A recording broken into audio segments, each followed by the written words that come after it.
ஆண்டவராகிய இயேசு கிறிஸ்துவின் நாமத்தில் உங்கள் யாவருக்கும் என் அன்பின் நல்வாழ்த்துக்கள். மீண்டுமாக ஒரு பிரசங்க பீடம் நிகழ்ச்சியிலே உங்கள் யாவரையும் சந்திப்பதில் கர்த்தருக்குள் நான் அதிக மகிழ்ச்சி அடைகிறேன். வாரந்தோறும் பிரசங்க பீடம் நிகழ்ச்சியிலே நம்ம தேவனுடைய சமூகத்தில் வந்து காத்திருந்து கர்த்தருடைய வார்த்தைகளை தியானிப்பதும் ஜெபம் பண்ணுவதும் கர்த்தரை நம்ம சேர்ந்து ஆராதனை செய்வதும் நம்முடைய ஆவிக்குரிய வாழ்க்கையிலே ஒரு புதிய மறுமலர்ச்சி உண்டு பண்ணுகிறது. வாரந்தோறும் பாருங்க, நம்முடைய ஆவிக்குரிய வாழ்க்கையை ஒரு ஃப்ரெஷ்அப் பண்ண மாதிரி நம்ம அடுத்த கட்ட வாழ்க்கைக்குள்ளே ஓடுவதற்கு நம்மை ஆயத்தப்படுத்துவதும் போல, நம்மை பலப்படுத்துவதைப் போல இந்த நிகழ்ச்சி நமக்கு அமைந்திருக்கிறது. இது கர்த்தரால் உண்டான காரியம். வார்த்தைகளை கேட்கிற நீங்கள் மாத்திரம் இல்லை, பேசுகிற நானுமே இந்த நிகழ்ச்சியின் மூலம் ஸ்திரப்படுத்தப்படுகிறேன். பல வார்த்தைகளை மறுபடியும் நான் உங்களுக்கு எடுத்து சொல்லும்போது இன்னும் அதிகமாய் தேவனுடைய ஆவியானவர் அந்த வார்த்தைகளை குறித்த வெளிச்சத்தை, ஆழத்தை நமக்கு வெளிப்படுத்துகிறதை அறிந்து நானும் என்னுடைய ஆவிக்குரிய வாழ்க்கையிலே வளர்ச்சி அடைகிறேன் என்பதுதான் உண்மை. ஏதோ நீங்களாம் உட்கார்ந்து பிரசங்கம் கேட்குறீங்க, நான் பேசுகிறேன் என்பதல்ல. பேசுவது ஆவியானவர், நம்ம எல்லாரும் உட்கார்ந்து கேட்குறோம். அப்போ இந்த வருஷத்தில் கர்த்தர் நம்மோடு கூட பேசுவதற்கு நிறைய காரியங்களை வைத்திருக்கிறார். கர்த்தர் நம்மோடு கூட போன வருஷத்தில் நிறைய பேசி நம்மை ஆயத்தப்படுத்தி பலப்படுத்தி போன வருஷத்தில் வந்த எல்லா விதமான தீமைகளிலிருந்து நம்மை விலக்கி பராமரித்து பாதுகாத்து கொண்டார். மாத்திரல்ல, நம்முடைய விசுவாசம் எவ்வளவேனும் குறைந்து விடாதபடி இது போன்ற நிறைய நிகழ்ச்சிகள் மூலம் பல தேவ மனிதர்கள், ஊழியர்கள், சபைகள், ஆராதனைகள் மூலம் நம்மை கர்த்தர் ஒவ்வொரு நாளும் புதுப்பித்து கொண்டே இருந்தார். அதை நம்ம மறுக்கவே முடியாது. இன்னொரு காரியத்தை நல்லா யோசிச்சு பாருங்க. இந்த வருடம் இப்போத்தான் ஆரம்பித்த மாதிரி இருக்குது. அதற்குள்ள ஒரு மாதத்தை தாண்டி 2வது மாதத்தில் பாதி நாட்களை கடந்து வந்து விட்டோம். கண்ணு வைக்கும் நேரத்துக்குள்ளே முடிஞ்சிச்சு. இனி வருகிற நாட்களும் அப்படி தான் வெகு தீவிரமாக காலங்கள் ஓடுகிறது. காலங்கள் எப்போவுமே ஒரே மாதிரி தான் இருக்கிறது. உலக தோற்றம் முதற்கொண்டு ஒரு நாளைக்கு 24 மணி நேரம்தான். கிமுலையும் அப்படித்தான், கிபிலையும் அப்படித்தான், உலகத்தின் துவக்கம் முதற்கொண்டு அது அப்படித்தான். வருஷத்துக்கு 365 கால் நாட்கள். இதுதான் எப்போவுமே உலகத்தில் இருக்கக்கூடிய காரியம். ஆனால் முன்னெப்போதையும் விட இப்போ காலம் நமக்கு வேகமாய் ஓடுவதைப் போல ஏன் தோன்றுகிறது அப்படின்னு கேட்டால், ஒரு காலத்தில் நம்முடைய வாழ்க்கை ரொம்ப ரிலாக்ஸ்டாக இருந்தது. நமக்கு வாசிக்கிறதுக்கு நல்ல நேரம் கிடைச்சது, தியானிக்கிறதுக்கு நல்ல நேரம் கிடைச்சது, குடும்பத்தோட நேரம் செலவழிப்பதற்கு நேரம் கிடைத்தது.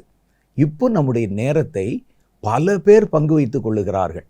வாட்ஸ்அப்பு, யூடியூப்பு, ஃபேஸ்புக்கு, சோஷியல் மீடியாக்கள், இன்னும் நம்ம பல்வேறு விதமான காரியங்களில் சிக்கி கொண்டிருக்கிறோம். மாத்திரல்ல, இந்த நாட்களில் வேகமாக நம்முடைய காரியங்களை செய்யும்படிக்கு அவசரப்படுத்தப்படுகிறோம். ஒருவேளை அந்த கால ஓட்டத்தோடு சேர்ந்து ஓடலைன்னா நம்மை பின்தள்ளி விட்டு மற்றவர்கள் முன்னால் போயிடுவாங்க. அதனால் வலுக்கட்டாயமாக நாமும் மூச்சை பிடித்து கொண்டு ஓட வேண்டிய ஒரு சூழ்நிலையில் இருக்கிறோம்.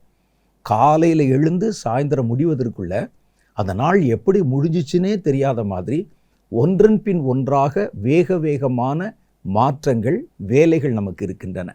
அதனால்தான் நமக்கு குடும்பத்தோட நேரம் செலவழிக்க முடிகிறதில்ல, பிள்ளைகளை கவனிக்க முடிகிறதில்ல, ஓடிக்கொண்டே இருக்கிறோம்.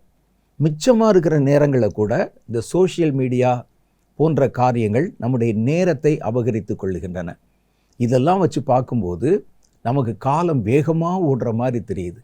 இருக்கிற நேரம் பத்தாதது போல நமக்கு இருக்கிறது. வேதம் நமக்கு இதை குறித்து என்ன சொல்லுதுன்னா, கடைசி காலம் அப்படி தான் இருக்கும். கையில் ஒரு நாள் வந்தது போல தெரியும், கண்மூடி திறப்பதற்குள் அந்த நாள் உங்கள் கையை விட்டு நழுவி போய்விடும். அதுக்கு தான் வேதம் நமக்கு சொல்லுது, காலத்தை ஆதாயப்படுத்தி கொள்ளுங்கள். நாட்கள் குறைவாக இருக்கிறதுனால, கடைசி காலத்தில் நாட்கள் குறைவாக இருக்கிறதுனால காலத்தை பிரயோஜனப்படுத்தி கொள்ளுங்கள். உங்களுடைய வாழ்க்கையில் நேரத்தை நம்ம எப்படி செலவழிக்கிறது, எதற்கு எந்தெந்த நேரத்தை கொடுப்பது என்று ஒரு ஷெட்யூல் பண்ணிக்கொள்ள வேண்டும். சும்மா நம்ம கிடைக்கிற நேரத்துலலாம் எதையாவது செய்வோம், ஓடுவோம் என்று இல்லாமல், இந்த நேரத்தில் இதுதான், வேதத்துக்கு இந்த நேரம், ஜெபத்துக்கு இந்த நேரம், தியானத்துக்கு இந்த நேரம், சபைக்கு போகிறதுக்கு இவ்வளவு நேரம், ஊழியம் செய்வதற்கு இவ்வளவு நேரம், குடும்பத்தோடு செலவழிப்பதற்கு இவ்வளவு நேரம், மற்ற காரியங்களை கவனிப்பதற்கு இவ்வளவு நேரம் என்று ஒவ்வொரு மனிதனுக்கும் வாழ்க்கை நடைமுறை வித்தியாசமாக இருக்கும். அதுக்கேற்ற மாதிரி நீங்கள் உங்கள் காலத்தை எப்படி சரியாய் செலவழிப்பது என்பதை ஒரு ஷெட்யூல் பண்ணி கொண்டீங்கன்னா, ஒரு டைம் டேபிள் போட்டுக்கிட்டிங்கன்னா அந்தந்த நேரத்தில் அந்தந்த வேலைகள் நடத்தப்பட நல்லாயிருக்கும். எல்லாவற்றுக்கும் மேலே நான் உங்களுக்கு பிரதானமாக சொல்கிற ஒரு காரியம், அவசரமான உலகத்தில் கூட நீங்கள் நிதானமாக இருக்க வேண்டும் என்பது தான். அவசரம் ஒரு மனிதனுடைய வாழ்க்கையில் வரும்போது அவனுக்கு மென்டலி ஸ்ட்ரெஸ்ஸை உண்டாக்கிடும். அவனுடைய மனம் எப்பொழுதும் வேவரிங்காக ஓடிக்கொண்டே இருக்கும். காலம் எவ்வளோ வேகமாக ஓடினாலும் நீங்கள் எல்லாவற்றையும் நிதானமாய் உங்களுடைய வாழ்க்கையை நடத்த பழகினால் உங்களுடைய சரீரத்தில் மாத்திரம் இல்லை, உங்கள் ஆவிக்குரிய வாழ்க்கையிலும் நீங்கள் ஆரோக்கியமாக இருப்பீர்கள். சரி, இந்த வாரமும் நம்ம தேவனுடைய சமூகத்திலே காத்திருக்க போகிறோம். சில நிமிஷங்கள் கர்த்தரை ஆராதிக்க போகிறோம். சில நிமிஷங்கள் சில முக்கியமான காரியங்களுக்காக ஜெபம் பண்ண போகிறோம். அதற்கு பிறகு வழக்கம் போல கர்த்தருடைய வேத வசனத்தை தியானம் செய்ய போகிறோம். இந்த ஒவ்வொரு பகுதியிலும் கர்த்தர் நம்மோடு கூட இடைப்பட்டு நம்மை பலப்படுத்தவும், நம்மோடு கூட தம்முடைய வார்த்தைகளை வெளிப்படுத்தி பேசவும் ஆயத்தமாக இருக்கிறார். ஆகவே இந்த நிகழ்ச்சியை நீங்கள் ஜெபத்தோடு கவனிங்க. இந்த நிகழ்ச்சியின் ஒவ்வொரு பகுதியிலும் நீங்கள் உங்களை ஈடுபடுத்தி கொள்ளுங்கள். இதெல்லாம் தள்ளிட்டு நேராக செய்தி மாத்திரம் பார்ப்போம் கேட்போன்னு இல்லாமல் ஒவ்வொரு பகுதியும் கவனமாக உங்களை ஈடுபடுத்தி கொண்டு இந்த நிகழ்ச்சியை நீங்கள் கவனிச்சிங்கன்னா மெய்யாகவே கர்த்தர் உங்களோடு கூட இடைப்படுவதை பிரத்யட்சமாக உங்களால் உணர முடியும். அதில் நமக்கு எவ்வளவேனும் சந்தேகம் இல்லை. அவசரமான உலகம்தான் இந்த நேரம் கர்த்தருக்கு கொடுக்கிற நேரம். அதனால் வேறு எதையும் மனசுக்குள்ளே கொண்டு வராமல், உங்கள் பிரச்சனைகள் காரியங்கள் எல்லாம் மனசில் கொண்டு வராமல் கர்த்தரை மாத்திரம் உங்கள் முன்பாக இருத்தி இந்த நிகழ்ச்சியிலே நீங்கள் உங்களை ஈடுபடுத்தி கொள்ள அன்பாக அழைக்கிறேன். இந்த நிகழ்ச்சியினுடைய முதல் பகுதியாக கர்த்தரை நம்ம சில நிமிஷங்கள் ஆராதித்து தேவனை மகிமைப்படுத்த போகிறோம். கர்த்தரை துதிப்பதை பற்றி நான் நிறைய காரியம் சொல்லியிருக்கிறேன். துதித்தல் நம்முடைய ஆவிக்குரிய வாழ்க்கையில், நம்முடைய ஆவிக்குரிய அனுபவத்தில் உற்சாகத்தை மாத்திரமல்ல, ஒரு பலத்தை உண்டு பண்ணுகிறது. துதிக்க துதிக்க நம்முடைய ஆவியிலே ஒரு சுத்தம், ஒரு பரிசுத்தம், ஒரு தூய்மை உண்டாகிறது. ஆகவே தேவனை தொழுது கொள்ளுகிறவர்கள் ஆவியோடும் உண்மையோடும் அவரை தொழுது கொள்ள வேண்டும் என்று கர்த்தருடைய வேதம் நிர்ணயமாய் நமக்கு சொல்லுகிறது. இப்போ நம்ம சில நிமிஷங்கள் கர்த்தரை துதித்து ஆராதிக்க போகிறோம். வாங்க ஆராதிக்கலாம்.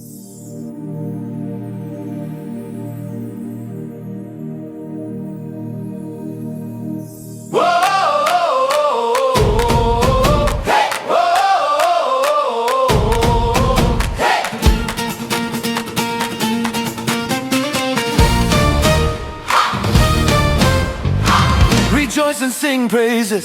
Celebrate the mercy of God.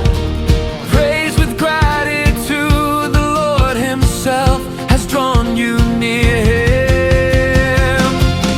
Hallelujah. Sing praises. Shout joyfully. Hallelujah. Sing praises. Shout joyfully. Because you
joyfully. Body, soul, and spirit I give you. I will praise, rejoice, and sing joyfully.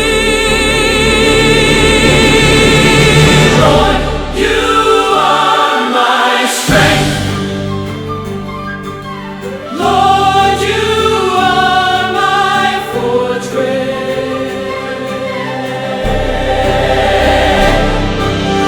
From my childhood days, you led me through. In times of calamity, you guard me without letting down. In times of darkness, you lifted and carried me. In times of drought, you poured rain and flourished my life. Lord, you are my strength. Lord, you are my fortress.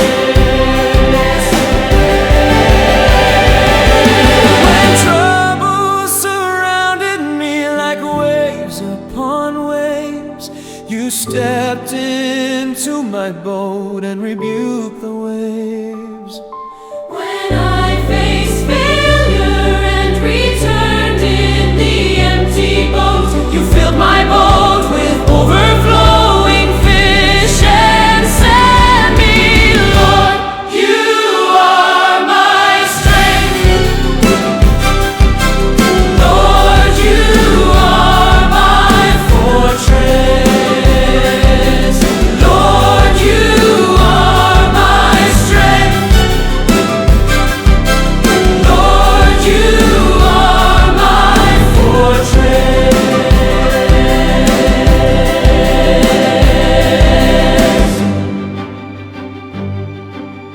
I will remember and sing of all your goodness. I will keep the words you gave and live faithfully. Body, soul, and spirit I give you. I will praise, rejoice, and sing joyfully.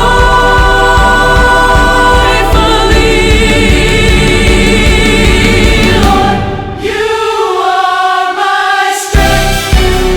Lord, you are my fortress.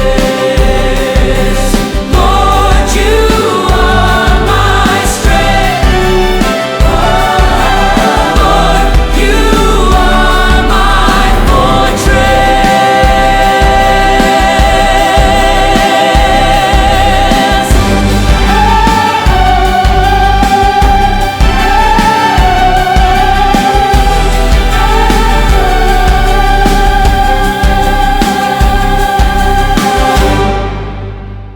நல்ல ஒரு ஆராதனை நேரத்தை கர்த்தர் நமக்கு கொடுத்தார். மனம் விட்டு தேவனை துதித்து பாடின போது, நீங்கள் இந்த நிகழ்ச்சியிலே பாடப்படுகிற பாடல்களோடு இணைந்து பாடின போது உண்மையிலே பரலோகத்தின் சந்தோஷத்தை நாம் அனுபவிக்க முடிந்தது. பரலோகத்தில் எப்பொழுதும் கர்த்தரை சுற்றிலும் ஒரு துதி இருக்கும். அந்த துதியோடு நம்முடைய துதி இணைக்கப்படும் போது பரலோகத்தின் சாயலை, பரலோகத்தில் இருக்கக்கூடிய மகிமையை நாமும் உணர்ந்து கொள்ள முடிகிறது. அதுதான் துதித்தலுடைய ரகசியத்தில் ஒன்று. நல்லா மனம் விட்டு தேவனை துதித்தோம், ஆவி சந்தோஷமாக இருக்குது, ஆவி ஒரு ஊக்கமாக உற்சாகமாக இருக்கிறது. அதை என்னாலேயே உணர முடிகிறது. இந்த உற்சாகத்தோட நம்ம கர்த்தருடைய சமூகத்தில் சில முக்கியமான காரியங்களுக்காக ஜெபிக்க போகிறோம். இங்கே உங்களுக்கு ஜெப குறிப்புகளாக ஜெபிக்கும்படி சொல்லப்படுகிற காரியங்கள் கர்த்தருடைய பாதத்திலே நாங்கள் காத்திருந்த போது கர்த்தர் வெளிப்படுத்தி சொன்ன சில தீர்க்க தரிசனங்களின் அடிப்படையிலே அமைக்கப்பட்டிருக்கிறது. கர்த்தர் அடுத்து இப்படியெல்லாம் நடக்கும், தேசத்தில் இப்படி வரும், இந்த விஷயத்தில் ஜாக்கிரதையாக இருக்கணும், இந்த விஷயத்துக்காக ஜெபம் பண்ணணும் என்றெல்லாம் கர்த்தர் வெளிப்படுத்தியிருப்பார்ல, அந்த காரியங்களைத்தான் உங்களுக்கு வாசித்து அதை விளக்கி சொல்லி அதில் எதற்காக ஜெபிக்க வேண்டும் என்கிற ஜெப குறிப்புகளை கொடுத்து உங்களை ஜெபத்தில் நடத்துகிறாங்க. இன்றைக்கும் ஒரு மிக முக்கியமான காரியத்தை குறித்து உங்களோடு கூட விளக்கி பேசி அதற்காக உங்களை ஜெபிக்க அழைக்கிறார்கள். சொல்லப்படுகிற காரியத்தை கவனித்து கேளுங்க. எதுக்காக ஜெபம் பண்ணணும், எப்பொழுதும் ஒரு மிஷினை தட்டி விட்டா பண்ணுற மாதிரி கடகடன்னு ஜெபம் பண்ணக்கூடாது. புரிந்து கொண்டு ஜெபம் பண்ணணும். அதுக்காகத்தான் காரியத்தை நமக்கு விளக்கி சொல்கிறாங்க. கவனித்து கேளுங்க. சொல்லப்படுகிற ஜெப குறிப்புகளையும் கவனித்து கேளுங்க. உங்களால் முடிஞ்சால் அந்த ஜெப குறிப்புகளை ஒரு குறிப்பு புஸ்தகத்தில் எழுதி வைத்து கொள்ளுங்கள். வாரந்தோறும் இந்த காரியத்திற்காக நீங்கள் ஜெபம் பண்ணுங்க. வாங்க இப்போ ஜெபிக்கலாம்.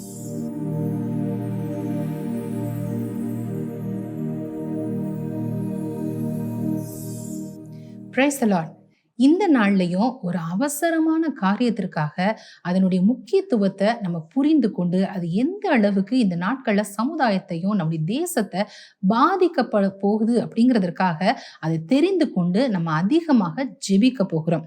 உலக அளவுல நம்ம பார்த்தோம் அப்படின்னு சொன்னா வர்த்தக போரினால பல தேசங்கள்ல பணத்தினுடைய மதிப்பு பெரும் அளவுல அப்படி சரிந்து கொண்டே வருகிறத நம்ம பார்க்கிறோம்.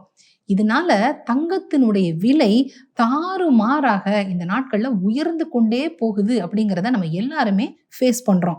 பல தேசங்கள்ல இப்ப என்ன செய்யறாங்க அப்படின்னு சொன்னா தங்கத்துல முதலீடு செய்யறத ஸ்டார்ட் பண்ணியிருக்கிறாங்க. நிறைய தேசங்கள் இப்ப தங்கம் தான் அதிகபட்ச முதலீடாக அவங்க ஆரம்பித்து செய்து கொண்டு வருகிறத பார்க்கிறோம். குறிப்பாக நம்முடைய இந்திய தேசத்தை நம்ம பார்த்தோம் அப்படின்னு சொன்னா தங்கத்துல அதிக அளவு நம்முடைய இந்திய தேசத்துல தான் கையிருப்பாக வைத்திருக்கிறாங்க அப்படின்னு சொல்லி தகவல்கள் தெரிவிக்கிறத நம்ம பார்க்கிறோம். தங்க நாணய மதிப்பிழப்பு, அதாவது கோல்ட் டிமானிட்டைசேஷன், இது கடந்த சில மாதங்களாக ரொம்ப ஒரு ஹாட் டாபிக்காக எல்லாருமே பேசினதையும் நம்ம நிறைய இடங்கள்ல இந்த வார்த்தைகள் கேள்விப்பட்டதையும் நம்ம பார்த்தோம். இந்த கோல்ட் டிமானிட்டைசேஷன்னா என்ன, இது மக்களை நம்முடைய தேசத்தை எப்படியெல்லாம் பாதிக்கும், இதற்காக நாம எப்படி ஜெபிக்கணும், ஏன் ஜெபிக்கணும் அப்படிங்கறத தெரிந்து கொண்டு எல்லாருமே இதற்காக ஜெபிக்க போகிறோம். கோல்ட் டிமானிட்டைசேஷன் அப்படின்னா என்ன அப்படின்னு சொன்னா தனிப்பட்ட முறையில சேமித்து வைத்திருக்கிற தங்கத்தை அரசாங்கமோ இல்ல பேங்க் வங்கிகளோ தனது கட்டுப்பாட்டுக்குள்ள கொண்டு வந்து அவங்க டேக் ஓவர் பண்ணி அதை நேரடியாக நாம பயன்படுத்தாம வங்கி மூலமாகவோ இல்ல ஒரு பாண்ட் மூலமாகவோ இல்ல டிஜிட்டல் கோல்டு மூலமாகவோ இன்வெஸ்ட் பண்ணணும் அப்படிங்கிறது தான் இந்த திட்டமாக சொல்றாங்க. அப்ப அதை நம்ம என்ன செய்யணும் அப்படின்னு சொன்னா இப்படிப்பட்ட காரியங்களை ஊக்குவிச்சு ஜனங்கள் நடுவுல இதை கொண்டு வர போகிறதாக அதிக அளவுல பேசி கொண்டு வர்றாங்க. இதனுடைய நோக்கம் தங்கத்தை தடை செய்யறது அப்படிங்கிறது இல்லை. அதனுடைய நோக்கம் தங்கத்தை தடை செய்யறது இல்ல, மக்களினுடைய அதிகபட்ச தங்க சேமிப்பை இப்போ ஒவ்வொரு ஃபேமிலிஸ்லையும் பார்த்தோம் அப்படின்னு சொன்னா நிறைய தங்கங்கள் முடங்கி இருக்கு. அப்படிப்பட்ட அந்த சேமிப்பை நாட்டின் பொருளாதார வளர்ச்சிக்காக பயன்படுத்துறது தான் இந்த கோல்ட் டிமானிட்டைசேஷனோட நோக்கம் அப்படின்னு சொல்லி அரசாங்கத்துல சொல்றதை நம்ம பார்க்கிறோம். பொதுவாகவே இந்தியர்கள் தான் உலக அளவுல அதிகமாக தங்கத்தை வைத்திருப்பவர்கள் அப்படின்னு சொல்லி நம்ம எல்லாருக்குமே தெரியும். தங்கம் நம்முடைய கலாச்சாரத்துல ஒரு பகுதி அப்படின்னே நம்ம சொல்லலாம். எந்த ஒரு ஃபங்க்ஷனா இருந்தாலும் சரி கண்டிப்பாக கோல்டு அங்க ஃபர்ஸ்டா இடம்பெறத நம்ம பார்க்கிறோம். பொதுவாக கணக்கில காட்டப்படாத பணம், அதாவது பிளாக் மணி அப்படின்னு சொல்றாங்கல்ல, இது பெரிதாக தங்கத்துல தான் மறைக்கப்படுது அப்படின்னு சொல்லி நிறைய இடங்கள்ல தெரிவிக்கிறத நம்ம பார்க்கிறோம். இந்த கோல்ட் டிமானிட்டைசேஷன் அப்படிங்கிற திட்டத்தின் மூலமாக அரசாங்கம் நல்ல ஒரு ஸ்ட்ரென்த் ஆகும், பலப்படுத்தப்படும் அப்படின்னு சொல்லி சொல்றாங்க. ஆனா இது பொதுமக்களை எந்த அளவுக்கு பாதிக்கும் அப்படிங்கிற பயத்தோட கடந்த சில மாதங்களாக நிறைய பேர் இதை கேள்விப்பட்டவங்க எல்லாமே பயந்து கொண்டு இருக்கிற சிச்சுவேஷன்ஸை நம்ம ஃபேஸ் பண்ணோம். கடந்த நவம்பர் 2016 இந்த ஆண்டை நம்ம யாருமே மறந்திருக்கவே முடியாது. ஏன் அப்படின்னு சொன்னா ஒரு நாள் இரவுல அமலுக்கு வந்த சட்டம் தான் பண மதிப்பிழப்பு, கேஷ் டிமானிட்டைசேஷன் அப்படின்னு சொல்லி. கடந்த 2016 நவம்பர் மாதத்துல ஒரே இரவுல 500, 1000 ரூபாய் நோட்டுகள்லாம் செல்லுபடி ஆகாது அப்படின்னு சொல்லி ஒரு திட்டம் வந்துச்சு. இதுல எந்த அளவுக்கு இந்த சட்டம் நம்முடைய வாழ்க்கையை அப்படியே ஸ்தம்பிக்க பண்ணி நம்முடைய வாழ்வாதாரத்தை முடக்கி போட்டது அப்படிங்கிறத நம்ம எல்லாருமே அந்த பாதையில நம்ம கடந்து வந்தோம்.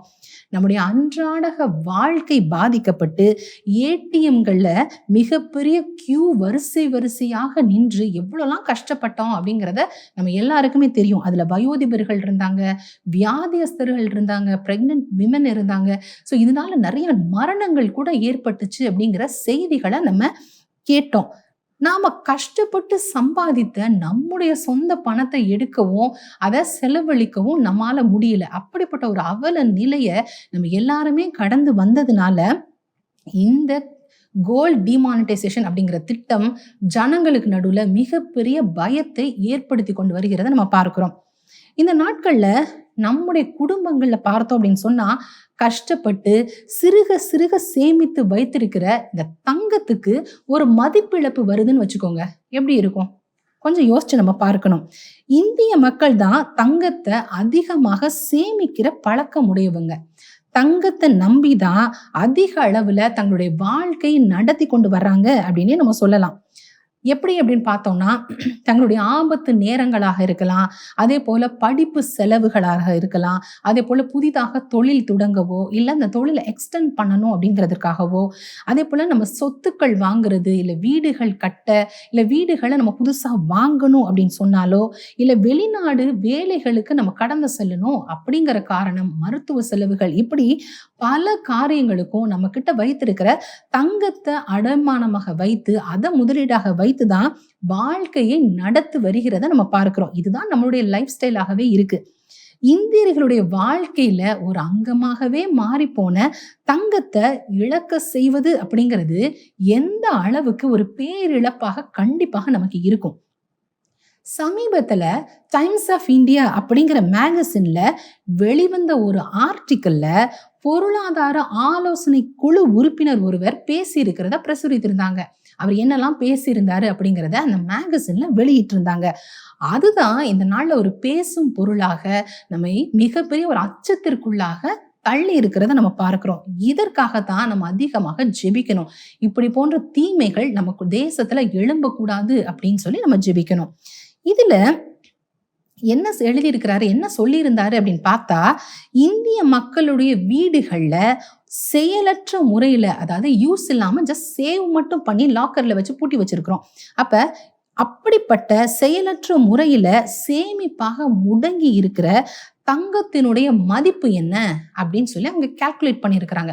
ஒவ்வொரு ஃபேமிலிஸ்லையுமே, நம்ம இந்தியாவில் இருக்கிற ஒவ்வொரு ஃபேமிலிஸ்லையுமே அவங்க செயலற்ற முறையில் எவ்வளோ தங்கத்தை அவங்க வச்சிருக்கிறாங்க அப்படின்னு ஒரு கணக்கு போட்டு அவங்க பார்த்ததுல அந்த தங்கத்தினுடைய மதிப்பு கிட்டத்தட்ட 35,000 டன், அதாவது சுமார் 420 லட்சம் கோடி ரூபாய் அப்படி சேமிப்புல முடங்கி இருக்கு அப்படின்னு சொல்லி கண்டுபிடித்திருக்கிறாங்க.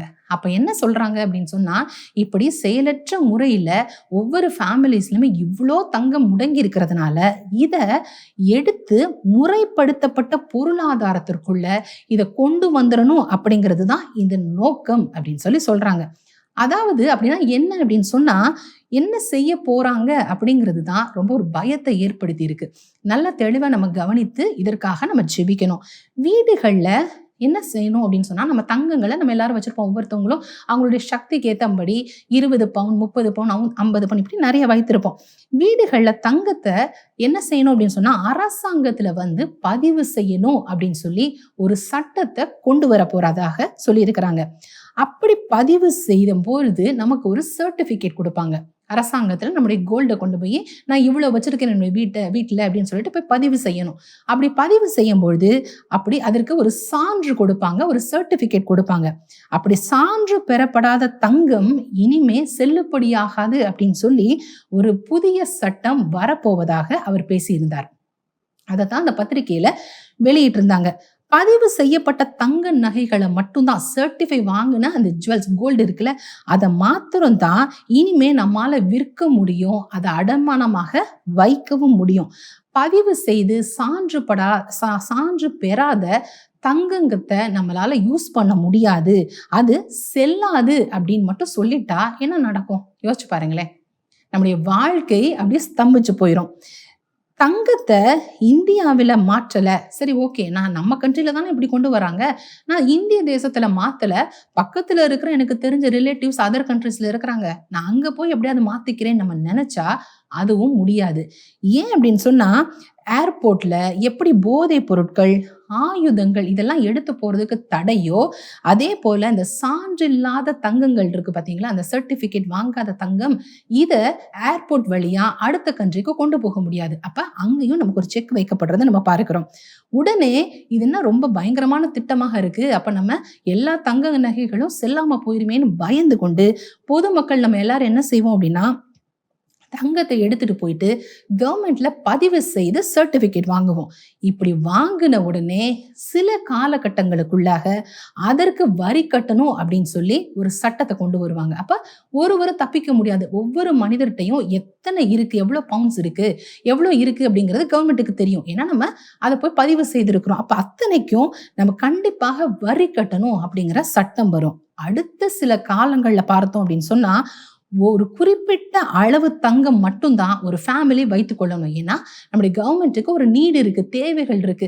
அப்ப முறையற்ற விதத்துல, செயலற்ற விதத்துல குடும்பத்துல நிறைய முடங்கி இருக்கிறதுனால ஒவ்வொரு ஃபேமிலியுமே இந்த அளவுக்கு தான், நம்ம இந்த லிமிட்டுக்குள்ளதான் கோல்டு நீங்க வைத்துக் கொள்ளணும், மீதிய கொண்டு வந்து நீங்க அரசாங்கத்திட்ட நீங்க ஒப்படைத்திரணும் அப்படின்னு ஒரு தந்திரமான திட்டம் வரப்போவதாக அவர் பேசியிருக்கிறார். இரவோடு இரவாக இது சட்டமாக்கப்பட்டுச்சுன்னு வச்சுக்கோங்களேன். ஆல்ரெடி நம்ம அதை ஃபேஸ் பண்ணியிருக்கிறோம். ஒரே நாள் இரவில் இது சட்டமாக்கப்பட்டுச்சு அப்படின்னு சொன்னா என்ன நடக்கும் யோசிச்சு பாருங்களேன். தேசத்துல பெரு வணிகர்களா இருக்கலாம், செல்வந்தர்களா இருக்கலாம், மேல்தட்டு ஜனங்கள் எல்லாருமே ரொம்ப செல்வ செழிப்போட எந்த பாதிப்பும் இல்லாம ஒரு நார்மல் லைஃபை கண்டிப்பா லீட் பண்ணுவாங்க. அந்த கடந்த நாட்கள்லயும் நம்ம அதைத்தான் பார்த்தோம். பாதிக்கப்பட போறது யார் அப்படின்னு சொன்னா அந்த நடுத்தர வர்க்கம் மற்றும் இந்த சாமானியர்கள் நாம இருக்கோம் பாத்தீங்களா. நாம தான் நம்முடைய வாழ்க்கை அப்படி ஸ்தம்பிச்சு போயிடும். தங்களுடைய எல்லாத்தையும் இழந்து கையேந்துகிற ஒரு அவல நிலை ரொம்ப சீக்கிரமாக நம்முடைய சமுதாயத்திற்கு வரும் அப்படிங்கிற ஒரு எச்சரிப்பு நம்முடைய கண்களுக்கு முன்பதாக இருக்கிறத நம்ம பார்க்கிறோம். கடந்த நாட்கள்ல தேவனாகிய கர்த்தர் இது குறித்து நம்ம கிட்ட எச்சரித்து பேசி வெளிப்படுத்தினது என்ன அப்படின்னு சொன்னா, தங்கத்தை வீதியிலே வீசி எறிகிற காலம் வரப்போகுது அப்படின்னு சொல்லி கர்த்தர் எச்சரித்திருக்கிறார். மேபி அது ஒருவேளை அப்படிப்பட்ட காலத்திற்குள்ளாக கூட நம்ம வந்திருக்கலாம். இதற்காக தேவ ஜனங்களான நாம போராடி நம்ம ஜெபிக்கணும். இதை நம்ம கேட்டு கொண்டிருக்கிற தேவ ஜனங்களான நாம இதை ஜஸ்ட் ஓகே இனிமே தானே வரப்போகுது அப்புறம் பார்த்து கொள்ளலாம் அப்படின்னு நீங்க யோசிக்க கூடாது. உடனே நம்ம தீவிரமாக எழுந்து என்ன செய்யணும்னா, பாரத்தோடு இந்த தீமைகளுக்கு எதிராக போராடி ஜெபிக்க வேண்டியது நம்மேல் விழுந்த கடமையாக இருக்கு. பொல்லாத மனிதர்களுடைய சதி திட்டங்களும் சதி ஆலோசனைகளும் செயலற்று போகணும். அது என்னென்னலாம் செய்யணும்னு நினைக்கிறாங்களோ இப்படிப்பட்ட தீமைகள் நம்ம மேல வராதபடிக்கு நம்ம அதிகமாக யுத்தம் செய்து ஜெபிக்கணும். தேவனாகிய கர்த்தர் நமக்காக யுத்தம் செய்யணும். அவர் தான் இந்த காரியத்துல ஒரு நல்ல தீர்வை கொடுக்கணும், தடுத்து போடணும் அப்படிங்கிறதுக்காகவும், மக்களுடைய வாழ்வாதாரத்தை தேவனாகிய கர்த்தர் பாதுகாத்து கொள்ளணுங்கிறதுக்காகவும், தேசத்துல தீமைகள் எழும்பாதபடிக்கு தேவனாகிய கர்த்தர் நம்மை பாதுகாத்து கொள்ளணுங்கிறதுக்காக போராடி ஜெபிக்கலாம் வாங்க.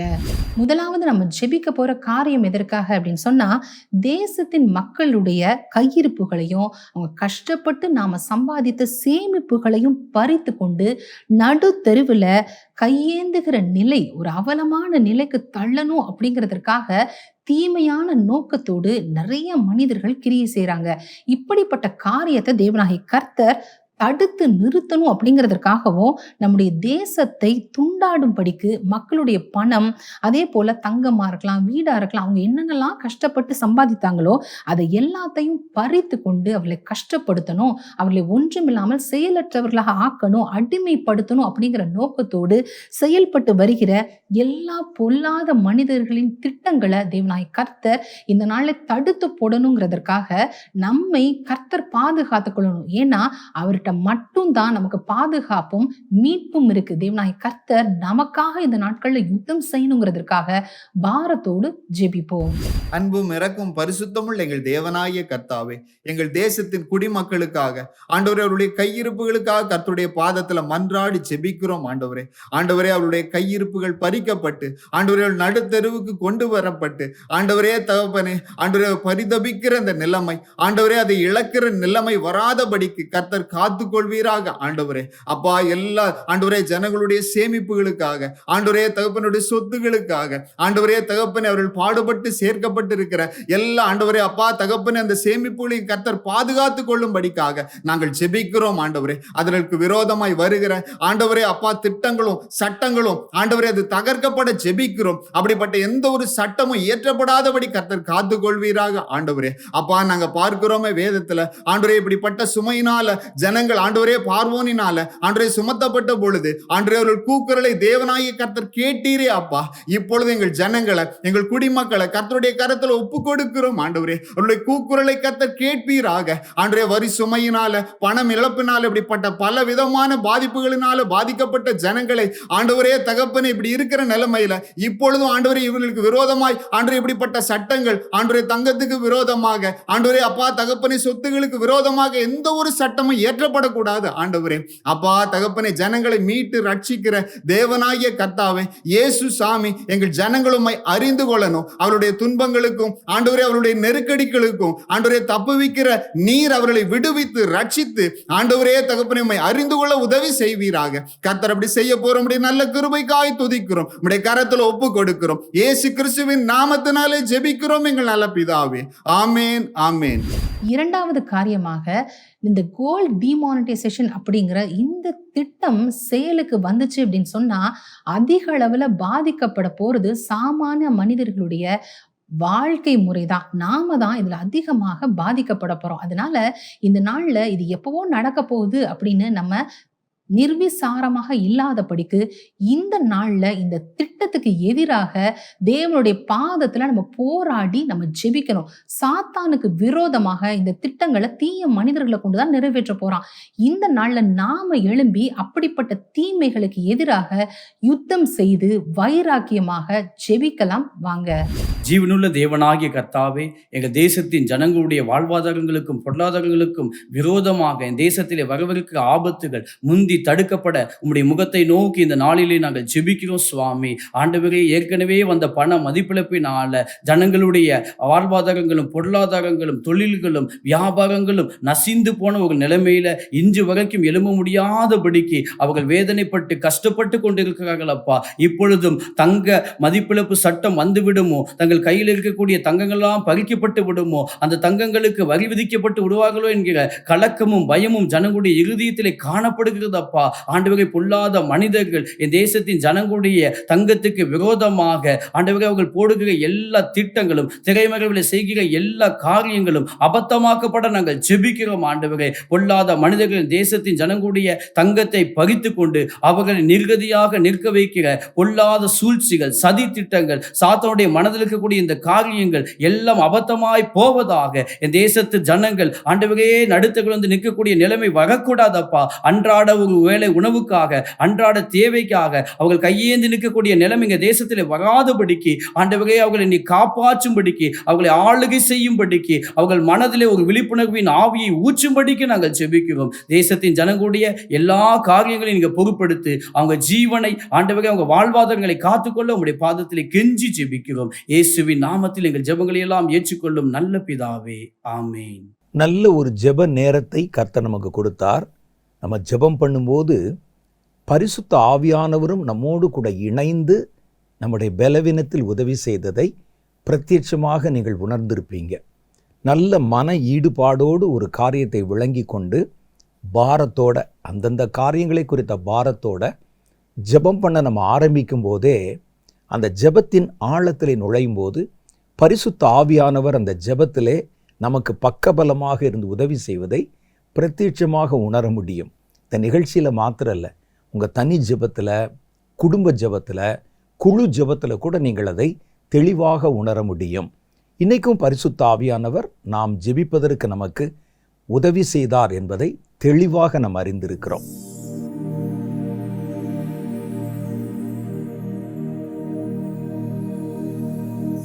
இப்போ அடுத்து நம்ம கர்த்தருடைய வார்த்தைக்குள்ளே போக போகிறோம். அதுக்கு முன்னால் ஒரு சின்ன அறிவிப்பை நான் உங்களுக்கு சொல்லிக்கொள்ள விரும்புகிறேன். இந்த வருஷத்தின் துவக்கத்தில் நீங்கள் செய்வதெல்லாம் வாய்க்கும் என்ற தலைப்பில் ஒரு சின்ன புத்தகத்தை வெளியிட கர்த்தர் உதவி செய்தார். இந்த புஸ்தகம் வாக்குத்தத்தங்களை குறித்த காரியத்தை நமக்கு தெளிவுபடுத்துகிறது. மாத்திரல்ல, ஒரு வாக்குத்தத்தத்தை சுதந்திரித்து கொள்ள நம்ம என்ன செய்யணும். இன்றைக்கி நிறைய இடங்களில் நீங்கள் பார்த்தீங்கன்னா மாதத்துக்கு ஒரு முறை சில சபைகளிலே வாக்குத்தத்தம் கொடுக்கப்படுகிறது. சில இடங்களில் வருஷத்துக்கு ஒரு முறை ஒரு வாக்குத்தத்தத்தை கொடுக்குறாங்க. இப்போது இன்னும் அந்த வாக்குத்தத்தத்தின் மேலே ஜனங்களுக்கு ஆர்வம் இருக்கிறத பார்த்துட்டு நிறைய பேர் இப்போ என்ன செய்கிறாங்கன்னா, வாரத்தின் முதல் நாளில் ஆராதனை, காலையில் ஆராதனை வச்சு ஒரு வாக்குத்தத்தத்தை கொடுக்குறாங்க. இப்போ இதில் நம்முடைய கேள்வி என்னென்னா, நம்ம பெற்றுக்கொண்டு சபையிலேயோ குழுவிலேயோ கூட்டத்திலேயோ இதுதான் இந்த வாரத்துக்குரிய வாக்குத்தத்தம் என்று சொல்லி நம்ம கையில் கொடுத்த வாக்குத்தத்தம் நிறைய இருக்குது வீட்டில். அந்த வாக்குத்தத்தங்களில் எத்தனை நிறைவேறி இருக்கிறது? பல பேரிடத்துல விசாரித்து கேட்டால், போன வருஷத்தில் கர்த்தர் எங்களுக்கு பேசி சொன்ன வாக்குத்தத்தம் என்ன என்பதை இந்த வருஷத்தில் மறந்துருப்பாங்க. கொஞ்ச நாள் அதை நினைப்பாங்க, சிலர் சுவத்தில் ஒட்டி வைப்பாங்க, மறந்துடுவாங்க. அப்போ நிறைய வாக்குத்தத்தங்களை பற்றி இதுதான் உங்களுக்குரியது உங்களுக்குரியன்னு சொல்கிறாங்க. அப்போ இவைகளில் பெரும்பாலும் பல வாக்குத்தத்தங்கள் நம்மால் சுதந்திரிக்கப்படாமல் அப்படியே இருக்கிறது. அது ஒரு ஸ்டிக்கர் வடிவத்தில், ஒரு புத்தக வடிவத்தில், ஒரு கேலண்டர் வடிவத்தில், சுவத்தில் ஒட்டப்பட்ட சுவரொட்டிகள் அந்த வடிவத்தில் அப்படி இருக்குது ஒழிய வாழ்க்கையில் இது கிரியை செய்த மாதிரி ஒன்றும் நமக்கு சொல்ல முடியலை. ஏன் இந்த காரியம் நடைபெறுகிறது? ஒரு வாக்குத்தத்தத்தை சுதந்திரித்து கொள்வது எப்படி? ஒரு ஆரோக்கியமான வாக்குத்தத்தம் என்றால் என்ன? நமக்கு பொருத்தமான வாக்குத்தத்தம் என்பது என்ன என்பதை குறித்து விளக்கி, அதற்கு உதாரணமாக ஒரு வாக்குத்தத்தத்தை நாம் சுதந்திரித்து கொள்ள என்னென்னலாம் செய்ய வேண்டும் என்கிற காரியத்தையும் விளக்கி சொல்லப்பட்டிருக்கிற ஒரு புஸ்தகம்தான் நீங்கள் செய்வதெல்லாம் வாய்க்கும் என்ற ஒரு புத்தகம். ஒரு ரொம்ப சின்ன புத்தகம்தான், நீங்கள் ரொம்ப வேகமாக வாசித்து முடித்து விடலாம். சின்ன புஸ்தகமானாலும் ரொம்ப விவரமான புஸ்தகம். அந்த புஸ்தகத்தில் பல விவரங்கள் அடங்கி இருக்கிறது. உங்களுடைய தேவைக்கு நீங்கள் எங்களுடைய அலுவலகத்துக்கு கடிதம் எழுதியோ அல்லது எங்களுடைய புத்தக நிலையங்களிலேயோ அமேசான், ஃப்ளிப்கார்ட் போன்ற இணையதளங்கள் வழியாகவோ அதை நீங்கள் சுலபமாக பெற்றுக்கொள்ள முடியும். ஆகவே இந்த புஸ்தகத்தையும் இந்த வருஷத்தில் வாங்கி வாசிங்க. ஆவிக்குரிய வாழ்க்கையில் புது ஒரு பரிமாணத்துக்குள் கடந்து போங்க. கர்த்தர் உங்களை ஆசீர்வதிப்பார்.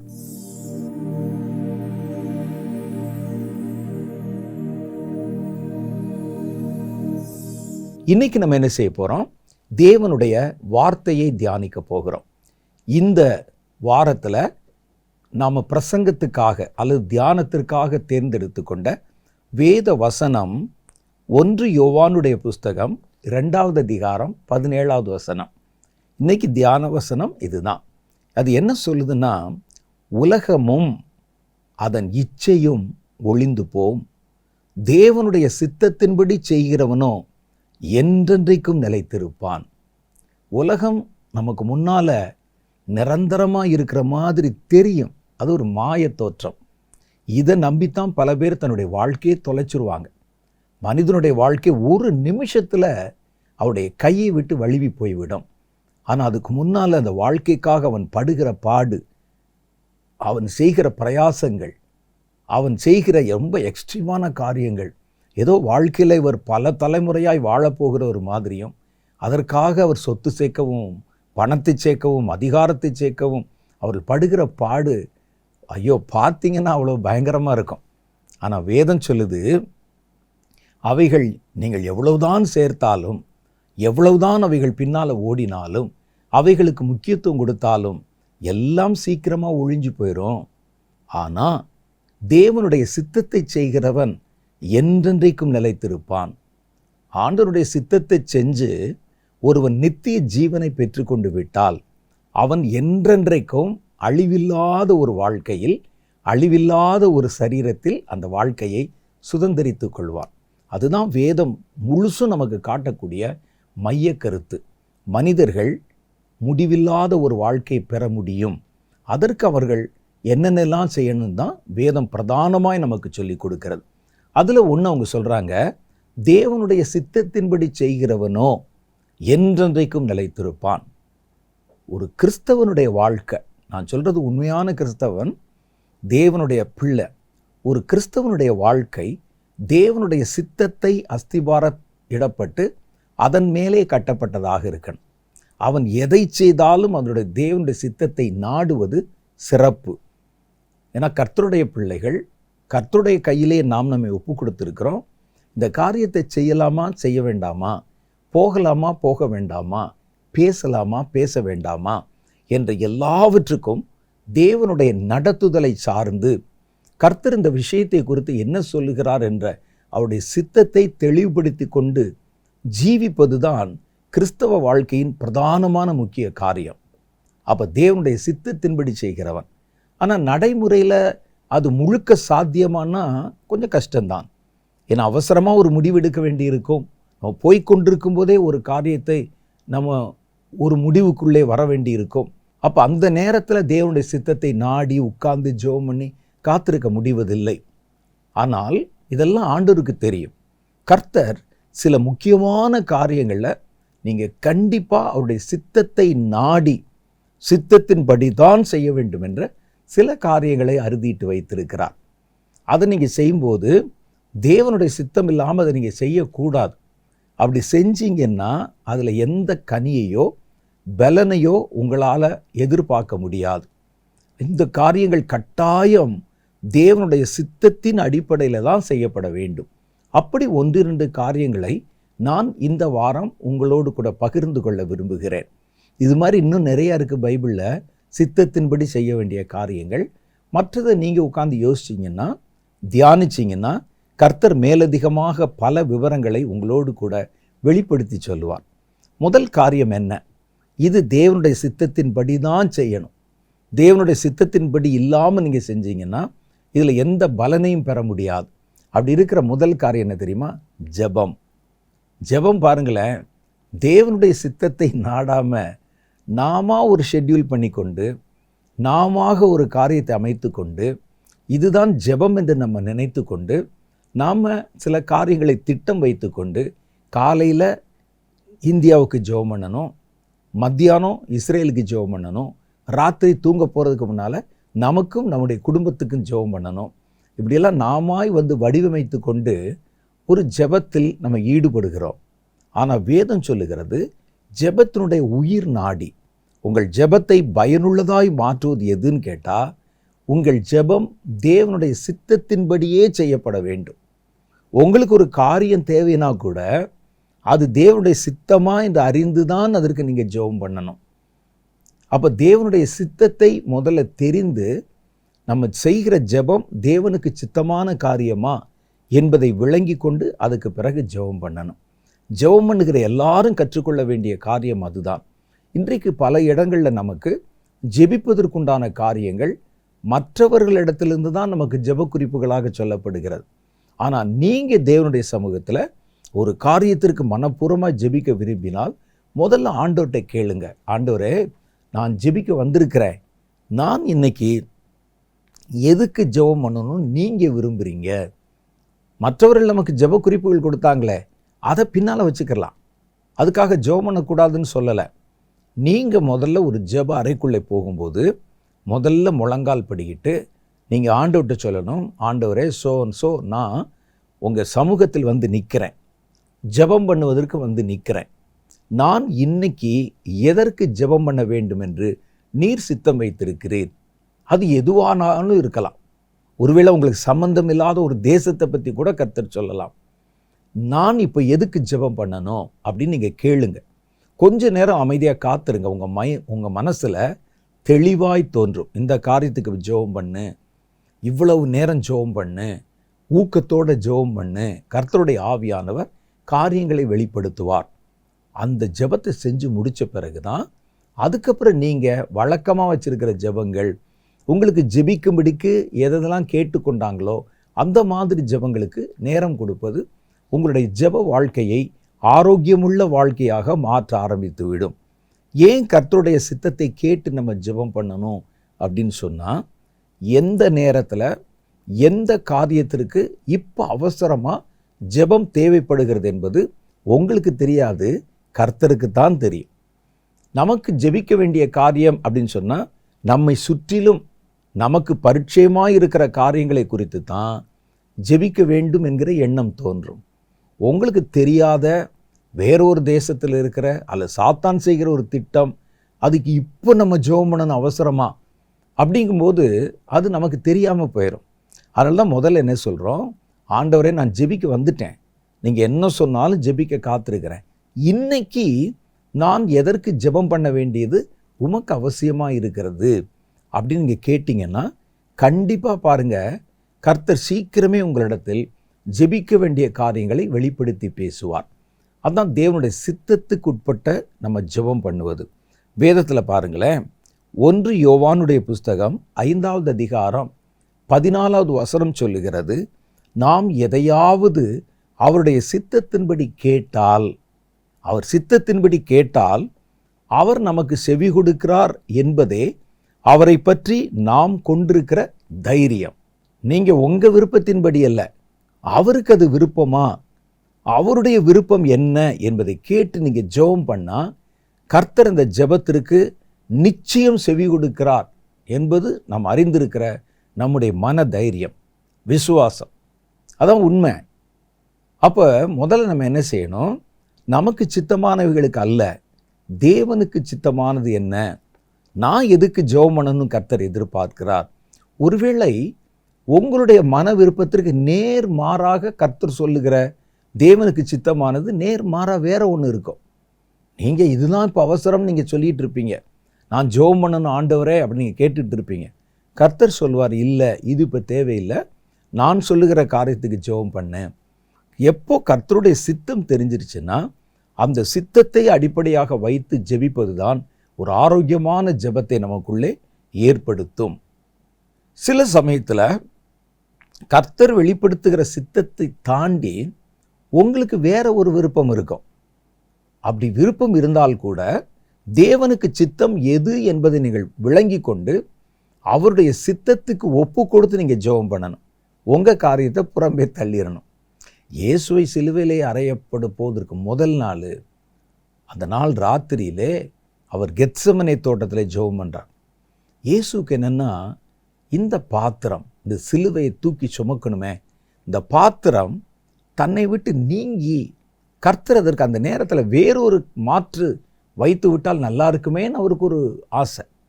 ஏன் அவர் சிலுவையை பார்த்து பயந்தாரான்னு நீங்கள் கேட்பீங்க. அவர் பயந்தது சிலுவையை பார்த்தல்ல, பாவத்தை பார்த்து. அவர் ஏன் பாவத்தை பார்த்து பயப்படணும் அப்படின்னு சொன்னால், அவர் சிலுவையை தூக்குனதான் நமக்கு தெரியும்.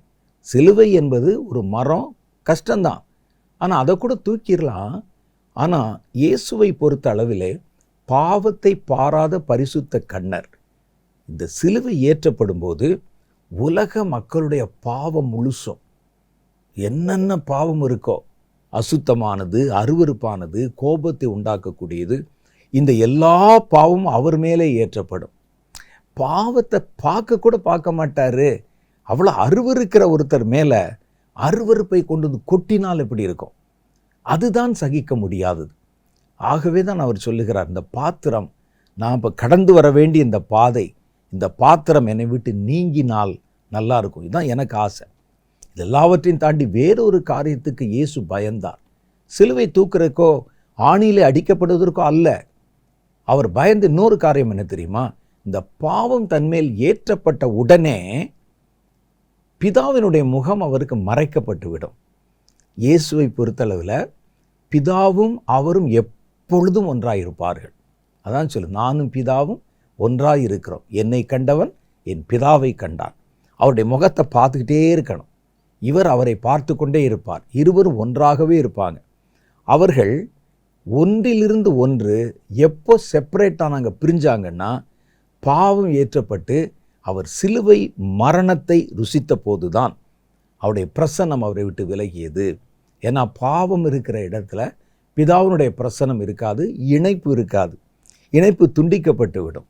அப்போ இயேசுவின் மேலே ஏற்றப்பட்ட பாவம் ஒரு மனிதனுடைய பாவம் அல்ல, ஒரு தேசத்தினுடைய பாவம் அல்ல, ஒட்டுமொத்த உலகத்தின் பாவம். அது வரைக்கும் இந்த உலகத்தின் பாவம் மாத்திரமல்ல, இனி வரக்கூடிய நாட்களின் பாவமும் அவர் தலையில் ஏற்றப்பட்டது. இது ஏற்றப்பட்ட உடனே பிதாவினுடைய முகம் மறைக்கப்பட்டு விடும். அந்த மறைக்கப்படுகிற அனுபவத்தை இவருக்கு பொறுத்து கொள்ள முடியல. எப்படி மூச்சை நீங்கள் பிரிஞ்சிங்கன்னா ஒரு நிமிஷம் கூட அதை பிரிந்து உங்களுக்கு பொறுத்து இருக்க முடியாது. அதே மாதிரி தான் மூச்சை பிரிவது எப்படி கடினமோ, பிதாவின் பிரசன்னத்தை சமூகத்தை விட்டு பிரிவது குமாரனுக்கு கடினம். இந்த கடினமான பாதையில் நான் போகணுமா? பல பேர் சொல்லுவாங்க, என்னையா பெரிய கடவுள்னு சொல்கிறீங்க, இயேசு சிருஷ்டிகர்னு சொல்கிறீங்க. ஒரு சிலுவையை பார்த்து பயந்தார், சிலுவையை பார்த்து பயப்படலை. பாவத்தையும் பாவத்தினால் உண்டாகிற பிதாவிடத்திலிருந்து உண்டாகிற அந்த பிரிவு என்கிற தண்டனையையும் நினைச்சுத்தான் அவர் பயந்தார். இவ்வளவு அருவருப்பை என் தலையில் ஏற்றுவாங்களே அப்படின்னு பயந்தார். அப்போ அவர் என்ன சொன்னார் பாருங்க, அவருக்கு அதில் இஷ்டம் இல்லை. அவருக்கு ஆசை, இதை கர்த்தர் எப்படியாவது மாற்றிவிட்டால் நல்லா இருக்குமே. ஆனால் அவர் சொல்லிட்டு சொல்றாரு, ஆனாலும் என் விருப்பத்தின்படி அல்ல, உங்களுக்கு எது விருப்பமோ அதை செய்யுங்க. எனக்கு இதுதான் விருப்பம், ஆனால் உங்களுக்கு எது விருப்பமோ அதை செய்யுங்கள் என்றார். லூக்கா சுவிசேஷம் 22:42 சொல்லுகிறது, பிதாவே உமக்கு சித்தமானால் இந்த பாத்திரம் என்னை விட்டு நீங்கும்படி செய்யும், ஆயினும் என்னுடைய சித்தத்தின்படி அல்ல, உம்முடைய சித்தத்தின்படியே ஆக கடவுது என்று ஜெபம் பண்ணினார். இதுதான் சில சமயத்தில் நமக்கு வேற ஒன்று தேவையாக இருக்கும். பிதா சொல்லுவது அந்த காரியத்தை செஞ்சீங்கன்னா நஷ்டம் வரும், அவமானம் வரும், வேதனை வரும், ஒருவேளை பல்வேறு விதமான பிரச்சனைகளை எதிர்கொள்ள வேண்டி வரும். சாதாரணமாக யோசிச்சு பார்த்தா எல்லாமே தெரியும், ஐயோ இந்த இடத்துல போய் இப்படி சொல்லிட்டு அடுத்த நிமிஷம் என்ன ஆகும், ஆனால் கர்த்தரை சொல்கிறாரே. அது மாதிரி அந்த நேரத்தில் எப்படி ஜெபம் பண்ணுறாங்க பாருங்க, இந்த பாத்திரம் என்னை விட்டு நீங்க கூடுமானால் நீங்கி போகட்டும், அதான் என் விருப்பம், ஆனால் என் விருப்பத்தின்படி அல்ல, உம்முடைய சித்தத்தின்படியே ஆக கடவுது என்றார். அப்போ அவர் சித்தத்தின்படியே ஜெபம் பண்ணுவது என்பது அவருடைய சித்தத்தை கேட்டு ஜெபம் பண்ணுவது மாத்திரமல்ல, உங்களை குறித்து கர்த்தர் என்ன சித்தம் வைத்திருக்கிறாரோ அந்த சித்தத்திற்கு ஏற்ப ஜெபம் பண்ணுவது.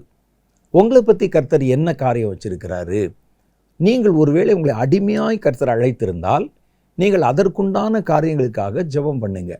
சுயாதீனனாய் உங்களை அழைத்திருந்தால் அதற்குண்டான காரியத்தை கேட்டு அவரிடத்துல ஜெபம் பண்ணுங்க. அதைத்தான் வேதம் நமக்கு சொல்லுகிறது. என்னை பற்றி கர்த்தர் என்ன சித்தம் வச்சிருக்கிறார், அப்போ என்னை அப்போஸ்தலனாய் அழைத்தால் அதற்குரிய காரியங்களுக்கு கவலைப்படுங்க, அதற்குரிய காரியங்களை கேட்டு ஜெபம் பண்ணுங்க. வேறு ஒருவனை கர்த்தர் ஒரு சபை பாஸ்டரா வச்சிருக்கிறான்னு வச்சுங்க, உங்களை ஒரு சுவிசேஷகனாக வச்சிருக்கிறாரு. நீங்கள் என்ன செய்யாதீங்க, ஆண்டவரே எனக்கு ஆத்துமாக்களை தந்து எனக்கு ஒரு சபையை தாங்க, நான் சபை ஊழியத்தை செய்யணும், எனக்கு ஒரு கட்டடத்தை கொடுங்க, நான் வாரந்தோறும் ஆராதனை நடத்தணும், அப்படி கேட்காதீங்க. ஏன்னா உங்களை குறித்து கர்த்தருடைய சித்தம் நீங்கள் உலகமெங்கும் நடந்து திரிந்து அல்லது உலகமெங்கும் சென்று சுவிசேஷத்தை அறிவிக்கணும். நீங்கள் ஒரு இடத்துல ஒரு கட்டடத்தை கட்டிட்டு உட்கார்ந்துருக்க வேண்டும் என்பது உங்களை குறித்த சித்தம் அல்ல. அது தப்புன்னு நான் சொல்லலை, பாஸ்டர் செய்யலாம், ஆனால் ஒரு சுவிசேஷகன் அதை செய்ய முடியாது. பல சமயங்களில் நமக்கு பக்கத்தில் நம்ம கூட இருந்த ஒருவர் சபை தலைவராகி ஒரு கட்டடத்தை கட்டின உடனே எனக்கு அந்த சபையின் அழைப்பு இருக்காது, எனக்கு ஆசை வந்துடும். அவரெல்லாம் பாருங்கள், எனக்கு பின்னால் தான் வந்தார், ஒரு பெரிய சர்ச்சு கட்டினார், ஜனங்கள் நிறையா வர ஆரம்பித்தாங்க, இன்றைக்கி அந்த சபை பெருசாக மாறிடுச்சு. ஆனால் நான் மாத்திரம் இன்னும் பைபிளையும் புஸ்தகத்தையும் தூக்கி கொண்டு ஊராய் சுற்றி கொண்டிருக்கிறேன். நாமும் ஒரு இடத்துல இருந்து ஊழியம் செய்கிற மாதிரி நமக்கு இந்த ஊழியத்தில் நமக்கு ஒரு பில்டிங், நமக்கு ஒரு கட்டடம், நமக்கென்றே சில மனிதர்கள், சில ஆத்மாக்கள் கிடைச்சா எவ்வளோ நல்லா இருக்கும்னு சொல்லி அதுக்காக உபவாசம் பண்ணுறது, ஜெபம் பண்ணுறது, ஒரு இடத்த காட்டுங்க ஆண்டவரேன்னு கேட்குறது. சித்தத்தின்படி ஜெபம் பண்ணுங்கள். உங்களை குறித்த கர்த்தருடைய சித்தம் என்ன, உங்களுடைய வாழ்க்கை குறித்த கர்த்தருடைய சித்தம் என்ன, உங்களுடைய ஊழியத்தை குறித்து கர்த்தருடைய சித்தம் என்ன, உங்கள் குடும்பத்தை குறித்த கர்த்தருடைய சித்தம் என்ன. எல்லாருக்கும் கர்த்தர் ஒரு சித்தம் வச்சிருப்பார். அந்த சித்தத்தை அறிந்து நீங்கள் அதற்காக ஜெபம் பண்ணணும். அடுத்தவங்க அவர் செய்கிறாருன்னா அது அவருடைய அழைப்பு, அவர் அதை செய்வார். உங்களுடைய அழைப்புக்கு எது தேவையோ, உங்களை கர்த்தர் வைத்திருக்கிற சித்தம் எதுவோ, அதுக்கு என்ன தேவையோ அந்த காரியங்களுக்காக நீங்கள் ஜெபம் பண்ணணும். உங்களை குறித்த கர்த்தருடைய சித்தத்திற்கு ஏற்றபடியே அவரிடத்தில் ஜெபம் பண்ணி கேட்கணும். 1 கொரிந்தியரின் புஸ்தகம் 7வது அதிகாரம் 20, 21, 22 வசனம் என்ன சொல்லுது பாருங்களேன். அவனவன் தான் அழைக்கப்பட்ட நிலையிலே நிலைத்திருக்க கடவன். அடிமையாய் நீ அழைக்கப்பட்டிருந்தால் கவலைப்படாத. நீ சுயாதீனனாக கூடுமானால் அதை நலவென்று அனுசரித்துக்கொள். கர்த்தருக்குள்ளே அழைக்கப்பட்ட அடிமையானவன் கர்த்தருக்குள் சுயாதீனனாய் இருக்கிறான். அடிமையாய் அழைச்சிருந்தா நீ அடிமையாகவே நிலைத்திரு. ஒருவேளை கர்த்தருனை சுயாதீனனாய் மாற்றினா சந்தோஷம். நீ அதுக்கு முயற்சி பண்ணாத. கர்த்தருக்கு சித்தமானது எதுவோ அதற்காக நீங்கள் ஜெபம் பண்ணுங்க. இதுதான் அவர்கள் இங்கே சொல்லுகிற காரியம். சில சமயத்தில் நமக்கு சில விருப்பம் இருக்கும். பவுல் அப்போஸ்தலருடைய வாழ்க்கையில் அவருடைய சரீரத்தில் ஒரு குறிப்பிட்ட பலவீனம் இருந்தது. அது என்னன்னு அங்கே நமக்கு வெளிப்படையாக சொல்லப்படலை. அது அவர் ஊழியம் செய்ய முடியாதபடிக்கு அடிக்கடி அவரை பலவீனப்படுத்தி கொண்டே இருந்தது. அவர் நினைச்சார், இந்த பலவீனம் மாத்திரம் இல்லாட்டா நம்ம இன்னும் நல்லா சிறப்பாக ஊழியத்தை செய்யலாமே அப்படின்னு ஆண்டவர்கிட்ட போய் ஜெபம் பண்ணினார். என்னோட சரீரத்தில் ஒரு முள் கொடுக்கப்பட்டிருக்கிறது, ஒரு வீக்னஸ், அது எதுவோ தெரியல. அது என்னை குட்டுகிற சாத்தானுடைய தூதனாக இருக்குது. உங்கள் வேலையை செய்ய நினைக்கும் போது அது இந்த டிஸ்டர்பன்ஸ் எனக்கு அதிகமாக வந்துடுது என்று பவுல் அந்த காரியத்திற்காக ஜெபம் பண்ணினார் கர்த்தரிடத்தில். ஆண்டவர்கிட்ட ஜெபம் பண்ணி, இது என்னை விட்டு நீங்க கூடுமானால் நீங்கட்டும், இந்த பலவீனம் இருக்கிறதுனால என்னால் முழுமையாக இந்த ஊழியத்தை செய்ய முடியாமல் இருக்குதே என்பது அவருடைய சித்தம். அதுக்காக 3 தடவை அவர் ஜெபம் பண்ணினார். பவுலுக்கே தாங்க முடியலைன்னு சொன்னால் அது ஏதோ ஒரு பெரிய பலவீனமாக தான் இருக்கணும் இல்லை. மற்றபடி பவுலுடைய சகிப்புத்தன்மை நாம் எல்லாம் அறிந்தது தான். அவர் 3 தடவை ஜெபம் பண்ணினார். கர்த்தரப்ப என்ன சொன்னார் தெரியுமா? இந்த பலவீனம் உன் சரீரத்தில் இருக்கட்டும், உன் பலவீனத்தில் என் பலம் விளங்கும் என்று கர்த்தர் சொன்னார். அதிலிருந்து அவர் அந்த காரியத்துக்கு ஜெபம் பண்ணுறதை விட்டுட்டார். கர்த்தர் சொல்லிட்டாரே, எனக்கு சந்தோஷம் என்று. பாருங்க, அதை குறித்து 2 கொரிந்தியன் புஸ்தகம் 12வது அதிகாரம் 7வது வசனத்திலே சொல்லப்பட்டிருக்கிறது. அன்றியும் எனக்கு வெளிப்படுத்தப்பட்டவைகளுக்கு உரிய மேன்மையின் நிமித்தம் நான் என்னை உயர்த்தாதபடிக்கு, எனக்கு நிறைய காரியங்களை கர்த்தர் வெளிப்படுத்தி இருக்கிறார் பாருங்க, என்னுடைய ஞானம் எவ்வளோ விசேஷமானதுன்னு சொல்லி நான் என்னை உயர்த்தாதபடிக்கு என் சரீரத்திலே கர்த்தர் ஒரு முள்ளை கொடுத்தார். அதை பார்க்கும்போதெல்லாம் ஐயோ, நம்ம மாம்சந்தானே, மனுஷன்தானே, நான் ஒரு பெரிய உயர்வானவன் இல்லை என்ற எண்ணம் எனக்குள் வருவதற்காக கர்த்தர் மாம்சத்திலே ஒரு முள்ளை கொடுத்தார். சொல்றார், என் மாம்சத்திலே ஒரு முள் கொடுக்கப்பட்டிருக்கிறது, என்னை நான் உயர்த்தாதபடிக்கு அது என்னை குட்டும் சாத்தானுடைய தூதனாயிருக்கிறது. அது என்னை விட்டு நீங்கும்படி 3 தடவை நான் கர்த்தரிடத்தில் வேண்டிக் கொண்டேன். அதற்கு அவர், என் கிருபை உனக்கு போதும், உன் பலவீனத்திலே என் பலம் பரிபூர்ணமாய் விளங்கும் என்றார். ஆகையால் நான் கிறிஸ்துவின் வல்லமை என் மேல் தங்கும்படி என் பலவீனங்களை குறித்து நான் மிகவும் சந்தோஷமாய் மேன்மை பாராட்டுகிறேன். இந்த பலவீனம் அப்படி தான் இருக்குது, போகலை. ஆண்டவர்கிட்ட கேட்டேன், இந்த பலவீனம் இருக்கட்டும், இந்த பலவீனத்தில் என் கிருபை விளங்கும், என்னுடைய பலம் விளங்கும் என்றார். உடனே நான் அதை அதோடு நிறுத்திட்டு சந்தோஷமாக இந்த பலவீனத்தோடைய ஊழியம் செய்ய கற்றுக்கொண்டேன். அப்போ கர்த்தருக்கு சித்தமானது எதுன்னு தெரிஞ்சு நம்ம அந்த சித்தத்தை ஏற்றுக்கொள்ளணும். சில சமயங்களில் இந்த சித்தம் நமக்கு ஏற்றுக்கொள்ள முடியாத கசப்பானதாக கூட இருக்கலாம். ஆனால் கர்த்தர் எதை விரும்புகிறாரோ அதை நீங்கள் ஏற்றுக்கொள்ள வேண்டும். அப்போ ஒரு காரியத்துக்கு நீங்கள் ஜெபம் பண்ணால் தேவனுடைய சித்தத்தை அறிந்து சித்தத்தின் படியே ஜெபம் பண்ணணும். அப்போ என்னை குறித்து கர்த்தருடைய சித்தம் என்ன, நான் கேட்கறது அந்த சித்தத்துக்கு உரியது காரியம்தானா, அல்லது அதை தாண்டி வேற எது மேலே அதை ஆசைப்பட்டு கேட்குறேன்னா என்பதை நீங்கள் தெரிந்து கொண்டு அதற்காக ஜெபம் பண்ணணும். அப்படி ஜெபம் பண்ணினால் உங்கள் ஜெபம் ஒரு நாளும் வீணாய் போகாது. அவர் சித்தத்தின்படி கேட்கிறவர்களுக்கு அவர் செவி கொடுக்கிறார் என்பதை அவரை குறித்து நாம் வைத்திருக்கிற தைரியம் என்று கர்த்தருடைய வேதம் சொல்லும். அடுத்து 2வது காரியம் பாருங்க, அவருடைய சித்தத்தின்படி பாடு அனுபவியுங்கள். கஷ்டம், பாடு, ஆனால் கர்த்தர் சொல்றார், நீ பாடு அனுபவிக்க வேண்டியது எனக்கு சித்தம் என்று. அந்த பாடு அனுபவிக்கிற நேரத்தில் கர்த்தருக்கு சித்தமான சித்தத்தின்படி பாட அனுபவியுங்கள்.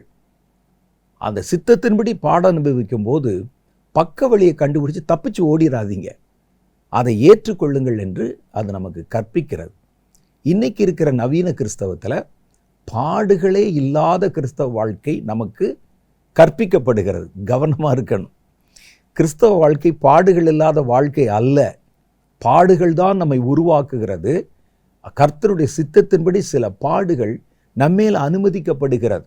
இன்னைக்கு நிறையா சொல்கிறாங்க, பாடுபடுகிறார் ஒரு கிறிஸ்துவின் நிமித்தம், ஊழியத்தின் நிமித்தம் பாடுபடுகிறார்னா அவர் கர்த்தரால் கைவிடப்பட்டவர், சபிக்கப்பட்டவர், கர்த்தருடைய ஜெபத்தை கேட்கல, ஆகவே அவர் இவ்வளமா கஷ்டப்படுறாருன்னு சொல்கிறாங்க. இது இப்போ இருக்கிற நவீன உபதேசம். வேதம் சொல்லுகிற உபதேசம் என்னவென்றால், கர்த்தருடைய சித்தத்தின்படி பாட அனுபவிக்க வேண்டும். ஆனால் நம்ம பாட அனுபவிக்கும் போது அது கர்த்தருடைய சித்தத்தின்படி வருகிற பாடுதானா, அல்லது நம்மளா போய் செய்யக்கூடாத ஏதாவது ஒன்று செஞ்சு அதில் போய் மாட்டிக்கொண்டு அதன் நிமித்தம் பாடுபடுகிறோமா என்பதையும் பார்க்கணும். கர்த்தர் எனக்கு சித்தப்படி இந்த பாடுபடு அப்படின்னு எனக்கு கொடுத்துருக்கிறாருன்னு சொன்னால் அந்த பாடுபடணும். ஏன்னா கிறிஸ்தவ வாழ்க்கை என்பது பாடுகளால் நிறைந்தது. உலகத்தில் உங்களுக்கு உபத்திரம் உண்டு என்று சொல்லித்தான் கர்த்தர் நம்மை அழைத்தார். இன்னைக்கு நவீன போதகர்கள் பிரச்சனை வராது, வேதனை வராது, கடன் வராது, துரத்தப்படுதல் வராது, வியாதி வராது, பற்றாக்குறை வராது, ஒரு வளமுள்ள வாழ்க்கை என்று ஒரு தத்துவத்தை பேசுகிறார்கள். ஆனால் வேதத்தில் சீஷத்துவ வாழ்க்கை, கிறிஸ்தவர்களின் வாழ்க்கை என்பது பாடுகளோடு பொருந்தி இருக்கிற ஒரு வாழ்க்கை. ஆனால் அந்த பாடு தேவனுடைய சித்தத்தின்படி வருகிறதா, அல்லது என்னுடைய சுயத்தின்படி நான் எதையாவது தப்பாக செஞ்சு, அல்லது நான் ஏதாவது பாவத்தை செய்து அதனால் தீமை நிமித்தம் வருகிறதா என்பதை தெரிந்து கொள்ளணும். வேறு ஏதாவது கஷ்டங்கள் பாடுகள் வந்து நம்ம செய்த ஒரு தப்பிதத்தின் நிமித்தம் வந்து, பாருங்க கர்த்தர் நிமித்தம் நான் பாடுபடுறேன், கர்த்தர் நிமித்தம் நான் அடிக்கப்படுறேன் அப்படின்னு சொல்லி நீங்கள் அந்த பாடுகளை பிரதானப்படுத்தக்கூடாது. சமீபத்தில் எனக்கு தெரிந்த ஒரு பட்டணத்தில் ஒரு இடத்துல ஒரு சபை போதகர் அவருடைய சபையை இடிக்கணும் என்று சொல்லி ஒரு கூட்டம், கவர்மெண்ட்டில் இருக்கக்கூடிய அதிகாரிகளும் வந்திருக்கிறாங்க, பக்கத்து நிலத்துக்கு சொந்தக்காரர் மற்றவங்களும் வந்திருக்கிறாங்க. ராத்திரிலாம் பெரிய சண்டை. இந்த பாஸ்டருடைய பையனும் அந்த தகராறு சண்டை நடப்பதை காரணம் காட்டி அதை அப்படியே அதை ரெக்கார்ட் பண்ணி யூடியூப்பில் சமூக வலைத்தளத்தில் போட்டு பாஸ்டர் பேசுகிறார், பாருங்கள் கிறிஸ்தவர்களுக்கு எவ்வளவு அநீதி இழைக்கப்படுகிறது, பாருங்கள் நாங்கள் எவ்வளோ கஷ்டப்படுறோம், பாருங்கள் நாங்கள் எவ்வளோ கஷ்டப்பட்டு வாயை கட்டி வயிற்றை கட்டி ஒரு சர்ச்சை கட்டி நாங்கள் இப்போ நடத்தி கொண்டிருக்கிறோம். அது பொறுக்க மாட்டாமல் மத துவேஷம் உள்ள அமைப்புகள், அவங்களுக்கு ஜால்ரா போடுற அரசாங்கம் எல்லாம் சேர்ந்து இப்போ வந்து இந்த கட்டடத்துக்கு எதிராக வந்து நின்று வெளியே கத்தி கொண்டிருக்க பாருங்கள் மக்களே அப்படின்னு சொல்லி காட்டுறாரு. எனக்கு மனம் பதைத்து விட்டது.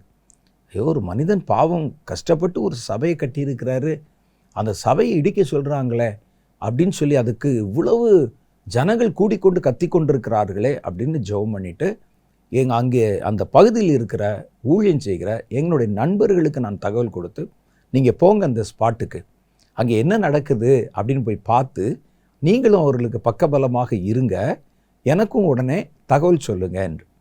அப்போ என்னுடைய நண்பர்கள் அந்த இடத்துக்கு போனாங்க. என்னோடு கூட இருக்கிற உடன் ஊழியர்கள் அந்த இடத்துக்கு போய் விசாரித்து சொல்கிறாங்க, இந்த பாஸ்டருடைய நிலம் இருக்குது, அதுக்கு பக்கத்தில் இருக்கக்கூடிய நிலம் வேறொரு சொந்தம். இவர் முதல்ல தன்னுடைய இடத்துல சர்ச்சை கட்டிட்டு கொஞ்சம் கொஞ்சமாக அந்த எல்லை விஸ்தாரப்படுத்தி கார் நிற்கிறதுக்கு, பார்க்கிங்க்கு, அப்புறம் ஒரு சின்ன மண்டபம் மாதிரி ஜனங்கள் வந்து உட்கார்றதுக்கு, சாப்பிட்றதுக்குன்னு அடுத்தவருடைய இடத்துக்குள்ளே அதை அப்படியே எக்ஸ்டெண்ட் பண்ணியிருக்கிறாரு. அந்த ஆள் கட்டடம் கட்டணும்னு சொல்லிட்டு வந்து பார்த்தா அந்த இடத்த முழுசும் ஆக்கிரமித்து வச்சுருக்கிறாங்க. இவர் வந்து சொல்லி பார்த்தார், ஐயா இது சர்வே படி என்னுடைய நிலம், என் நிலத்தில் பாதி இடத்துக்குள்ளே உங்களுடைய எல்லையை நீங்கள் கொண்டு வந்துட்டீங்க, அதை நீங்கள் எடுத்து கொடுங்க, நான் கட்டடம் கட்டணும் அப்படின்னு. அவர் ஒரு பெரிய பணக்காரரோ அடிதடிக்கு போகிறவரோ சண்டைக்கு போகிறவரோ இல்லை. அப்போ உடனே இவர்கள் அதை கேட்காம இவரும் அவருடைய 2 வாலிப மகன்கள் 2 பேரும் அவரோட கூட சண்டைக்கு போன உடனே அவர் போய் போலீஸில் கம்ப்ளைண்ட் பண்ணிட்டார். போலீஸ் வந்து அதை விசாரித்து பார்த்து இவர் செய்தது தப்பு தான் என்று சொல்லி இந்த சபையை அந்த இடத்த வந்து நீங்கள் இடிக்கணும்னு வந்து நிற்கிறாங்க. இவர் அதை எப்படி கொண்டு வர்றாருன்னு பார்த்தா, கிறிஸ்தவர்களுக்கு எதிராக இழைக்கப்படும் அநீதி, நாங்கள் ஊழியம் செய்யக்கூடாது என்று பொறாமையில் மத துவேஷத்தில் பண்ணுறாங்கன்னு ஜனங்களுக்கு ஒரு தவறு. இது நடந்த காரியம், நான் ஒரு எழுத்தையும் கூட்டி குறைச்சி சொல்லலை. என்று அவர்கள் சொல்லுகிறார்கள். அப்போ நீங்கள் உபத்திரவப்படுகிறதை மற்றவருடைய அனுதாபத்தை பெருகுவதற்காக நீங்கள் அதை கிறிஸ்துவ சம்பந்தப்படுத்தியோ உங்கள் ஊழியத்தை சம்பந்தப்படுத்தியோ அல்லது கிறிஸ்துவின் மேல் இருக்கிற விசுவாசத்தை சம்பந்தப்படுத்திய காமிச்சு சிம்பத்தியை தேடக்கூடாது. அது தப்பு. நான் தப்பு செய்தேன், அவர்கள் அந்த இடத்தை இடிக்க சொல்கிறாங்க. அப்போ இதுக்கு நம்ம என்ன சொல்கிறோம்? ஏன் கிறிஸ்து அப்படின்னு சொல்லி அதை கொண்டாந்து காரணம் காட்டி அநேகருடைய இருதயத்தை தூண்டச் செய்து, பாருங்கள் ஒரு கிறிஸ்தவருக்கு அநீதி இழைக்கப்படுதுன்னு எல்லாத்தையும் நம்ப வச்சு ஏன் அப்படி செய்யணும்? வேதம் சொல்லுகிறது பாட அனுபவிப்பது இது இவராக இழுத்தது. பாட அனுபவிப்பது தேவனுடைய சித்தத்தின்படி இருக்கணும். ஸ்டேன்ஸ் கிரஹாம்ஸ் என்ற தேவ மனிதனை அவர் சென்று கொண்டிருந்த ஜீப்பில் அவருடைய மகனோடு சேர்ந்து உயிரோடு தீ கொளுத்தினாங்க. அவர் சொல்லலாம், பாருங்கள் நாங்கள் பிரயாணத்தில் போயிட்டு வர்ற வழியில் மத தீவிரவாதிகள் எங்களை துன்புறுத்தி நெருப்பு வச்சு கொலை செஞ்சாங்க. அப்போது இது தேவனுடைய விருப்பத்தின்படி தேவனுடைய சித்தத்தின்படி வந்த பாடு. இந்த பாடு கர்த்தருடைய ஊழியத்து நிமித்தம் அல்லது கர்த்தருடைய சித்தத்தை செய்வது நிமித்தம் சில சமயத்தில் கர்த்தரே நம்மை பாடுகளுக்கு உட்படுத்தி நம்ம ஒரு விசுவாசம் பொன்னை போல விளங்க வேண்டும் என்பதற்காக உபத்திரவங்களுக்குள்ளே நடத்துவார். அது கிறிஸ்தவ மரபு, வேதம் காட்டுகிற ஒரு சத்தியம். பாடில்லாத ஊழியம் இல்லை, பாடில்லாத கிறிஸ்தவம் அல்ல. ஆனால் அந்த பாடு தேவனுடைய சித்தத்தின்படி வந்த பாடாக இருக்கணும். அதை அனுபவி. அதே சமயத்தில் நீங்கள் உங்களுடைய சுய இச்சையினால் சோதிக்கப்பட்டு ஒரு பாடுகளை ஏற்றுக்கொண்டால், பாடுகளுக்குள்ளே போக வேண்டி வந்தால் புலம்பாதீங்க. அது நீங்கள் தண்டிக்கப்படணும், தண்டனை அனுபவிச்சு தான் ஆகணும். அப்போ தேவன் உங்களுக்கு கொடுத்த ஒரு ஊழியத்து நிமித்தமோ அழைப்பு நிமித்தமோ பாடுகள் வரும். அதை நீங்கள் அவர் சித்தத்தின்படியானது என்றால் அதை நீங்கள் சந்தோஷமாக ஏற்றுக்கொள்ளுங்கள். 1 பேதுருவின் புஸ்தகம் 4வது அதிகாரம் 19வது வசனம் சொல்லுது, ஆகையால் தேவனுடைய சித்தத்தின்படி பாட அனுபவிக்கிறவர்கள். இப்போ பார்த்தீங்களா, தேவனுடைய சித்தத்தின்படி அவன் பாட அனுபவிக்கணுங்கிறது தேவனுடைய சித்தம். அப்போ தேவனுடைய சித்தத்தின்படி பாட அனுபவிக்கிறவர்கள் அப்படின்னு சொல்லும்போதே தேவனுடைய சித்தமில்லாமல் பாட அனுபவிக்கிற ஒரு கேட்டகரி இருக்கிறாங்கன்னு நமக்கு தெரியும். அப்போ நமக்கு வருகிற பாடுகள் எல்லாமே தேவனுடைய சித்தத்தின்படி வந்தது அல்ல. தேவனுடைய சித்தத்தின்படி வருகிற பாடாக இருந்தால் அதை நீங்கள் சந்தோஷமாக ஏற்றுக்கொள்ளணும். அந்த பாடுகளுக்கு விலகி ஓடி தப்பிக்க முயற்சி பண்ணக்கூடாது. அதைத்தான் நாங்கள் சொல்கிறார். ஆகையால் தேவனுடைய சித்தத்தின்படி பாட அனுபவிக்கிறவர்கள் நன்மை செய்கிறவர்களாய் தங்கள் ஆத்துமாக்களை உண்மையுள்ள சிருஷ்டிகர்த்தாவாகிய அவருக்கே ஒப்பு கொடுக்க கடவர்கள். அந்த மாதிரி அவருடைய நாமத்து நிமித்தம் ஒரு பாடு வந்தால் தப்பிப்பதற்கு வழி தேடாதீங்க. இயேசு தப்பிப்பதற்கு வழி இருந்தது. அவருடைய சீஷர்கள் 2 பட்டயத்தை வாங்கி வச்சுருந்தாங்க. இன்னும் சொல்கிறாங்க, நீர் பிதாவை வேண்டிக் கொண்டால் அவர் ஒரு கூட்டம் தூதர்களை உங்களுக்கு அனுப்புவாரே. இயேசு சொன்னார், நான் வேண்டிக் கொண்டால் பிதா அனுப்புவார், எனக்கு தெரியும். நான் இப்போ ஜெபம் பண்ணா உடனே இந்த இடத்த முழுசும் துவம்சம் பண்ணி இங்கே இருக்கிற ரோமர்களை துரத்தி என் தூதர்கள் இறங்கி எனக்காக யுத்தம் பண்ணுவாங்க. ஆனால் நான் இப்படி பாட அனுபவிக்க வேண்டும் என்பது தேவனுடைய சித்தம். அதனால் இந்த சித்தத்துக்குள்ளே நான் போய்த்தான் ஆகணும் என்று கர்த்தர் அங்கே சொன்னதை பார்க்கிறோம். பாடுகள் பல காரியங்களுக்கு வருகின்றன. தீமை செய்ததுனாலையும் பாடு வரும். 1 பேதுரு 3:17 சொல்லுகிறது, தீமை செய்து பாடு அனுபவிப்பதிலும் தேவனுக்கு சித்தமானபடி நன்மை செய்து பாட அனுபவிப்பதே மேன்மையாக இருக்கும் என்று அவர் சொல்லுகிறார். அப்போ தீமையை நம்ம செய்கிறதுனால பாடுகள் வரும், பாவத்தை செய்கிறதுனாலையும் பாடுகள் வரும். யாக்கோபு 1:14 சொல்லுகிறது, அவனவன் தன் சுய இச்சையினாலே இழுக்கப்பட்டு சிக்குண்டு சோதிக்கப்படுகிறான். பின்பு இச்சையானது கர்ப்பம் தரித்து பாவத்தை பிறப்பிக்கும், பாவம் பூரணமாகும் போது மரணத்தை பிறப்பிக்கும். அப்போ 3 விதமான பாடுகளை குறித்து வேதம் சொல்லுது. நம்ம ஒருவனுக்கு தீமை செய்ததுனால, அடுத்தவருடைய நிலத்தில் கொண்டே கட்டினதுனால வரும் பாடு. 2வது நம்ம பாவம் செய்கிறதுனால வருகிற பாடு. 3வது தேவனுடைய சித்தத்தின்படி வருகிற பாடு. இதில் தேவனுடைய சித்தத்தின்படி வருகிற பாடாக இருந்தால் அதை அவருடைய சித்தத்தின்படி நீங்கள் ஏற்றுக்கொள்ளணும். அவர் மயிர் கத்தரிப்பதற்கு கொண்டு போகிற ஆட்டுக்குட்டியைப் போல வாய் திறவாதிருந்தார். அவருக்கு தெரியும் இது அவர் சித்தம். நான் தப்பிக்கிறதுக்கு வழி இருக்கு, வேண்டிக் கொண்டால் என் பிதா தேவதூதர்களை அனுப்புவார், நான் தப்பிக்க முடியும், அல்லது இந்த இடத்திலிருந்து மறைந்து போய்விட முடியும். நான் இந்த பாடுகளை ஏற்பதற்காக வந்தேன் என்று பாடுகளை சித்தத்தின்படியே அவர் ஏற்றுக்கொண்டார் என்று வேதம் சொல்லுது. அப்போ பாடுகள் தேவனுடைய சித்தத்தின்படி நீங்கள் பாடுகளை அனுபவிக்க வேண்டும். மூணாவது பாருங்க, சித்தத்தின்படி செய்ய வேண்டிய காரியம் ஊழியம். கர்த்தருடைய சித்தத்தின்படி இல்லாமல் நீங்கள் ஊழியம் செய்யாதீங்க. எல்லாரும் ஊழியம் செய்ய வேண்டும் என்பது கர்த்தருடைய சித்தம். சிலர் சொல்லுவாங்க, கர்த்தர் என்னை ஊழியத்துக்கெல்லாம் எனக்கு ஊழியம் இல்லை, என்னை விசுவாசியை அழைத்திருக்கிறார். விசுவாசியை கர்த்தர் அழைத்தார் என்று எந்த ஒரு வார்த்தையுமே இல்லை. கர்த்தர் அழைக்கப்பட்டவர்களை சீஷர்களாக அழைத்தார். அவர்களை சீஷர்கள் ஆக்குங்கள் என்று தான் கட்டளை கொடுத்திருக்கிறார். ஆனால் நாங்கள்லாம் என்ன செய்கிறோம்னா, ரட்சிக்கப்பட்டவர்களை விசுவாசிகளாக்குகிறோம். ஒரு சபையில் உட்கார்ந்துரு, நான் சொல்கிறத கேட்டு நீ எழுது அப்படின்னு சொல்கிறோம். ஆண்டவர் எங்களுக்கு கொடுத்த கட்டளை என்ன அப்படின்னு கேட்டால், விசுவாசிகளாக்குவதல்ல, அவர்களை சீஷராக்குவது. பரிசுத்த ஆவியானவர் இறங்கின போது தான் விசுவாசி ஆக்கிட்டார் அவங்கள. நீங்கள் எதுக்கு மறுபடியும் அவங்களை விசுவாசி ஆக்குறீங்க? அவர்கள் ரட்சிக்கப்பட்டு மனம் திரும்பின போதே கர்த்தர் அவர்களை விசுவாசி ஆக்கிட்டாரே, அதுக்கப்புறம் நீங்கள் என்ன விசுவாசி ஆக்குறீங்க? விசுவாசியாய் ஆக்குவது நம்முடைய வேலை அல்ல, அவர்களை சீஷர்கள் ஆக்கணும். நீங்கள் எங்கும் புறப்பட்டு போய் பிதா குமாரன் பரிசுத்த ஆவியினாலே அவர்களுக்கு ஞானஸ்நானம் கொடுத்து அவர்களை எனக்கு சீஷராக்குங்கள், அதான் கர்த்தர் சொன்னது. அப்போ வேதத்தில் சொல்லுது, எல்லாரும் சீஷர்னா ஊழியம் செய்யணும், கர்த்தருக்கு ஊழியம் செய்யணும், அதில் எந்த சந்தேகமும் இல்லை. ஆனால் என்ன ஊழியத்தை செய்யணும் அப்படின்னு இருக்கு பாருங்க, அதுதான் கர்த்தருடைய சித்தம். ஒருவனை அடிமையாய் அழைத்து அவன் அடிமை ஊழியம் செய்ய வைக்கலாம், சுயாதீனனாய் அழைக்க வைத்து சுயாதீன ஊழியம் செய்யலாம்.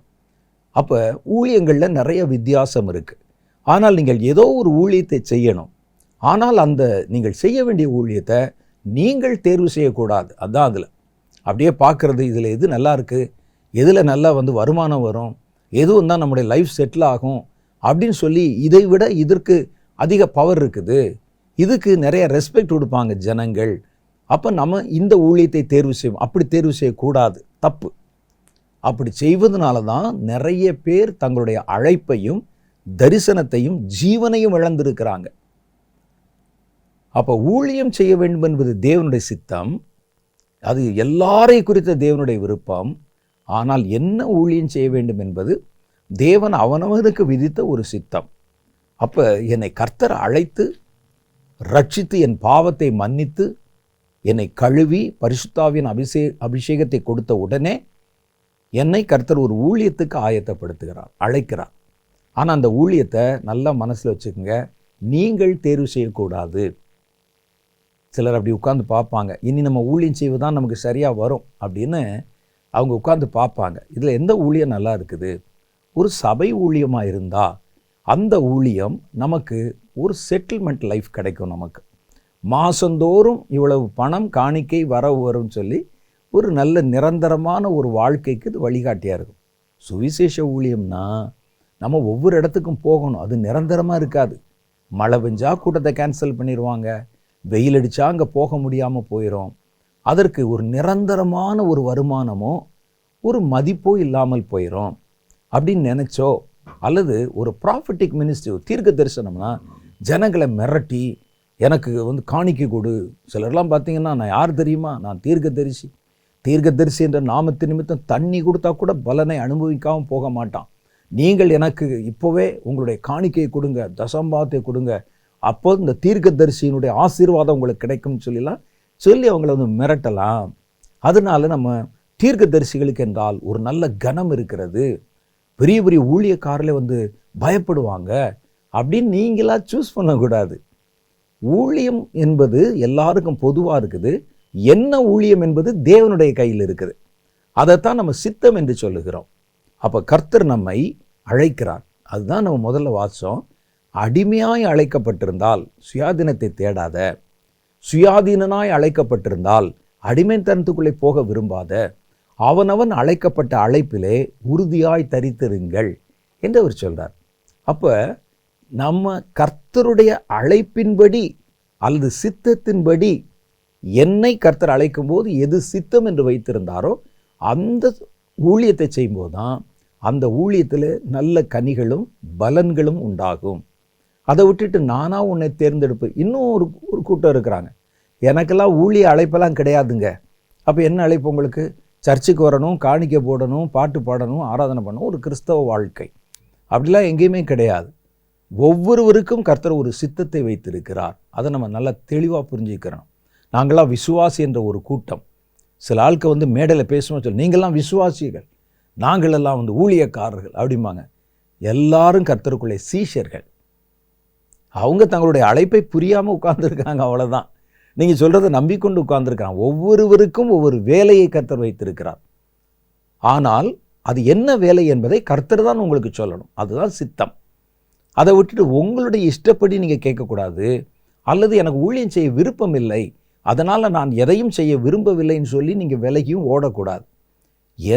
என்னை கர்த்தர் என்னவோ அழைச்சிருக்கிறார், என்னை குறித்து நான் செய்ய வேண்டிய காரியத்தை குறித்து சித்தம் என்ன, அதை தெரிஞ்சுக்கிட்டு அது சிறிதோ பெரிதோ கர்த்தர் உங்களுக்கு விதித்த அவர் வைத்திருந்த சித்தத்தின்படி நீங்கள் எந்த ஊழியத்தை செஞ்சாலும் அந்த ஊழியம் மிகுந்த கனிகளை கொடுக்கும். சிலர் பார்த்தீங்கன்னா 40 வருஷம் 60 வருஷம் போராடுவாங்க, எந்த பலனும் இருக்காது.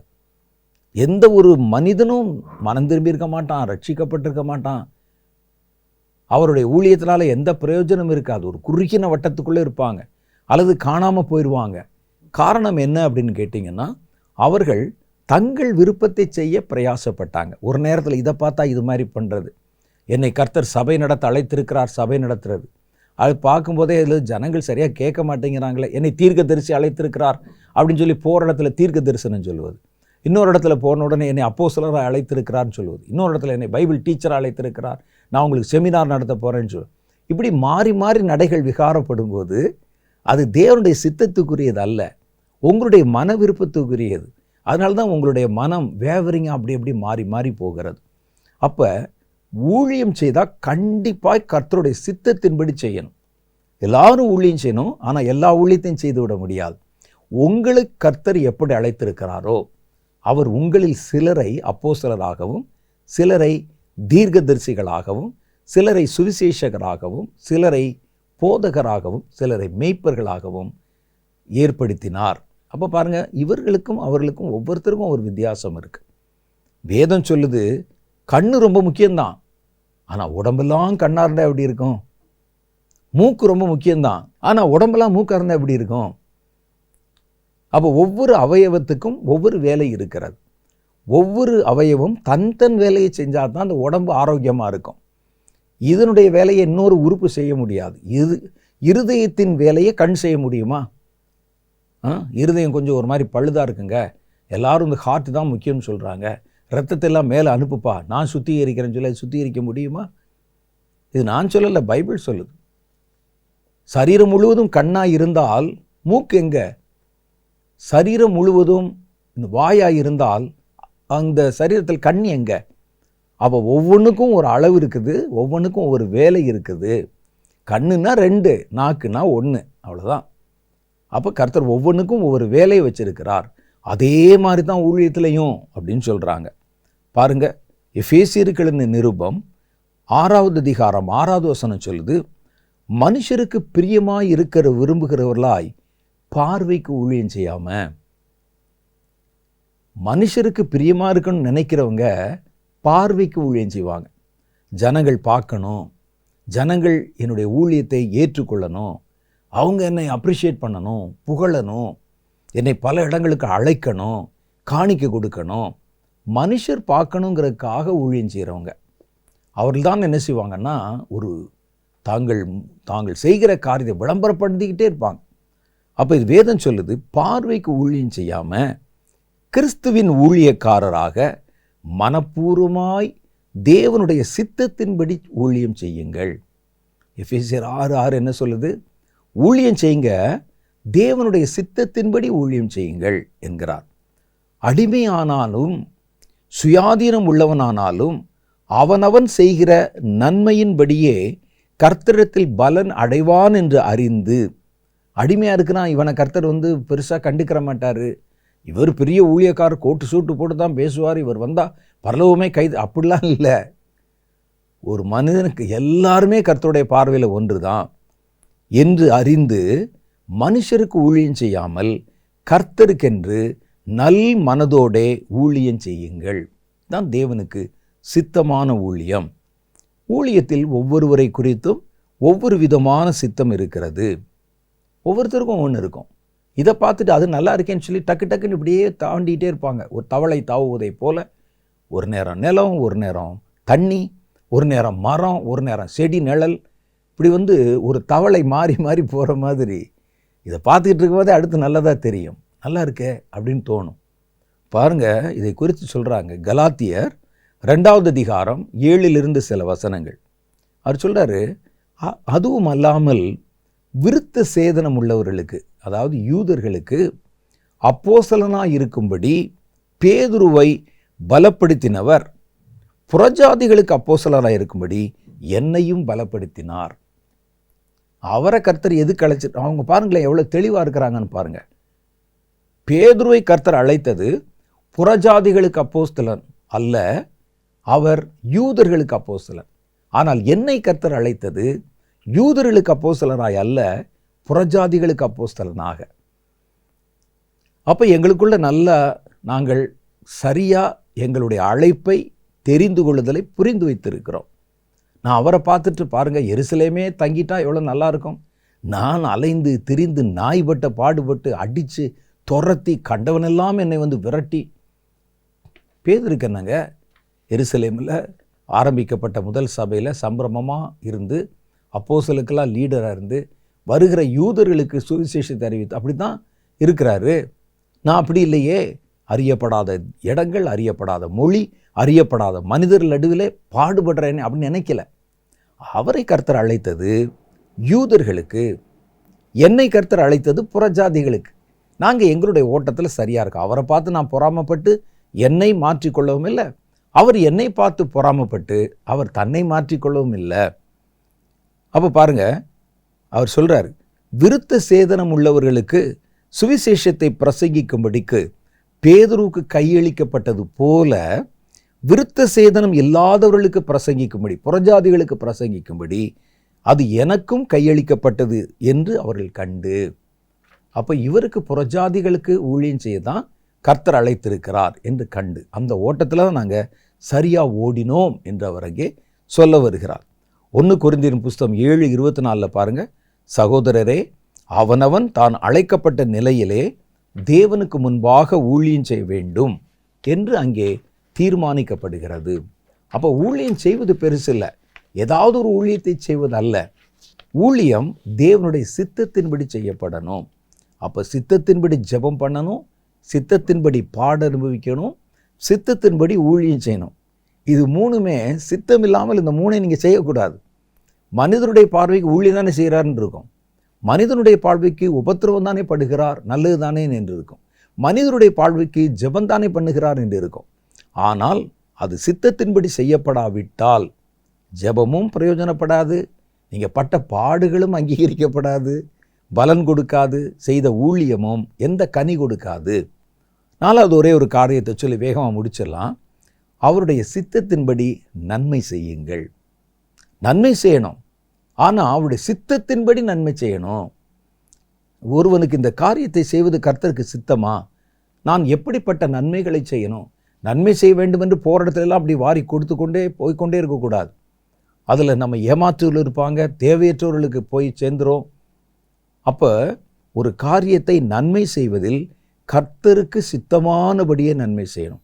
எபேசியர் 2வது அதிகாரம் 10வது வசனத்தில் என்ன சொல்லுதுன்னா, ஏனெனில் நற்கிரியைகளை செய்கிறதுக்கு நாம் கிறிஸ்து இயேசுக்குள் சிருஷ்டிக்கப்பட்டு தேவனுடைய செய்கைகளாக இருக்கிறோம். அவைகளில் நாம் நடக்கும்படி அவர் முன்னதாக அவைகளை ஆயத்தம் பண்ணி இருக்கிறார்.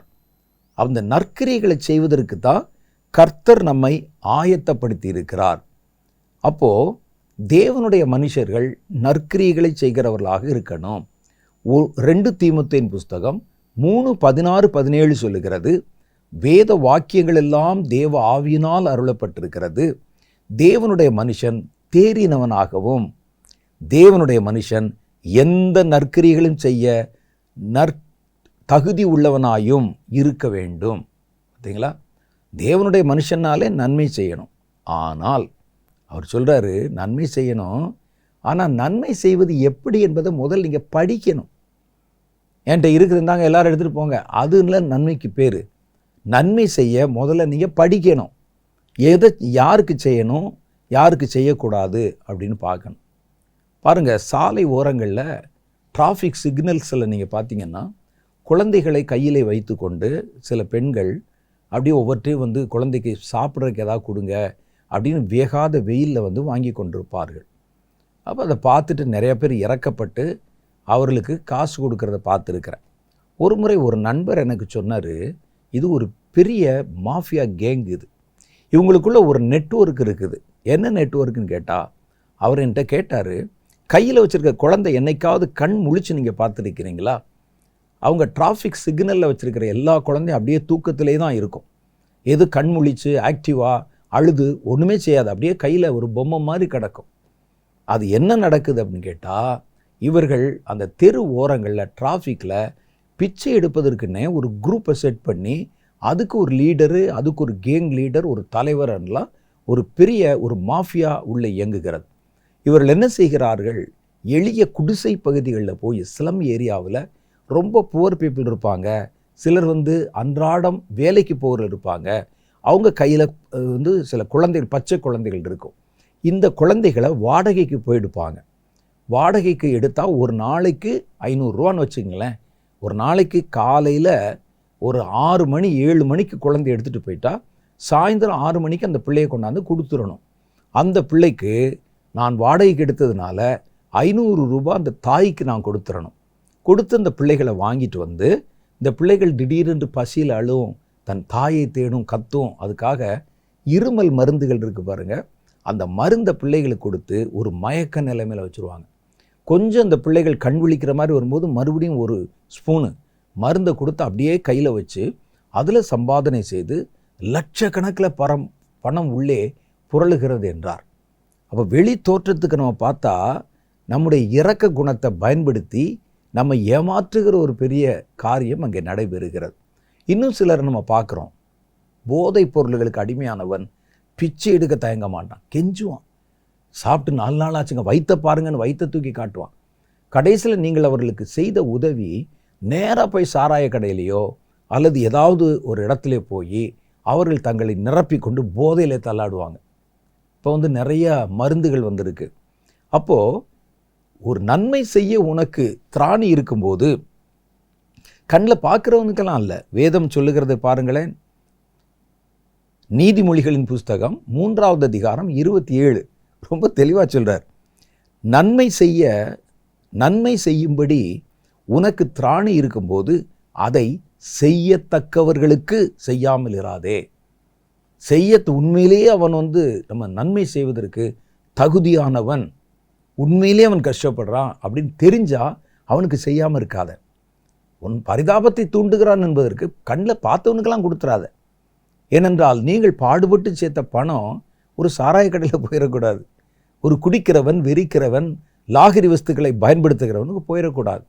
பிள்ளைகளை வாங்கி சித்திரவதை பண்ணி இப்படி சம்பாதிக்கிறவங்க கையில் போயிடக்கூடாது. அதில் நீங்கள் கவனமாக இருக்கணும் அப்படின்னு சொல்கிறான். சரி, நன்மை செய்ய படியுங்கள். யாருக்கு நன்மை செய்யணும்? வேதம் சொல்லுது பாருங்கள். 1 தீமோத்தேயின் புஸ்தகம் 5வது அதிகாரம் 15 ஒருவன் மற்றொருவன் செய்யும் தீமைக்கு தீமை செய்யாதபடி உங்களுக்குள்ளும் மற்ற யாவருக்குள்ளும் எப்பொழுதும் நன்மை செய்ய நாடுங்கள். அவர் 2 காரியம் சொல்கிறார். ஒன்று, உங்களுக்குள்ள. யார் உங்களுக்குள்ளனா என்ன? உங்களுக்குள்ள என்பது 2 பிரிவுகளாக வருகிறது. ஒன்று, என் குடும்பத்தை சார்ந்தவங்க இருப்பாங்க. ஒருவேளை தகப்பன் தாய் அவங்க கஷ்டப்பட்டுட்டு இருப்பாங்க, அவங்கள கொண்டு ஒரு ஆர்ஃபனேஜில் சேர்த்து விட்டுருப்பான். இவர் பணத்தை எடுத்து கொண்டு வந்து புவர் மினிஸ்ட்ரி ஏழைகளுக்கு தானம் பண்ணி கொண்டிருப்பார். அதனால் சில பெரிய ஊழியங்கள் நாங்கள் வந்து ஏழைகளுக்கு கொடுங்கன்னா இங்கே கொண்டு அள்ளி கொண்டே கொடுப்பாங்க. ஆனால் அவர் தன்னுடைய பெற்றோரை கொண்டு வந்து தன் வீட்டில் கூட வச்சுருக்க மாட்டான். அந்த ஆள் வேதம் சொல்லுது, முதல்ல உங்களுக்குள்ள, உங்கள் குடும்பத்தில் உங்கள் அண்ணன் தம்பி தங்கச்சி அவங்க குடும்பம் அவங்க தள்ளாடுறாங்க, அவர்களுக்கு வாழ வழி இல்லாமல் இருக்காங்கன்னா முதல்ல அவங்களுக்கு உதவி செய்யுங்க. பெற்றோருக்கு உதவி செய்யுங்கள்.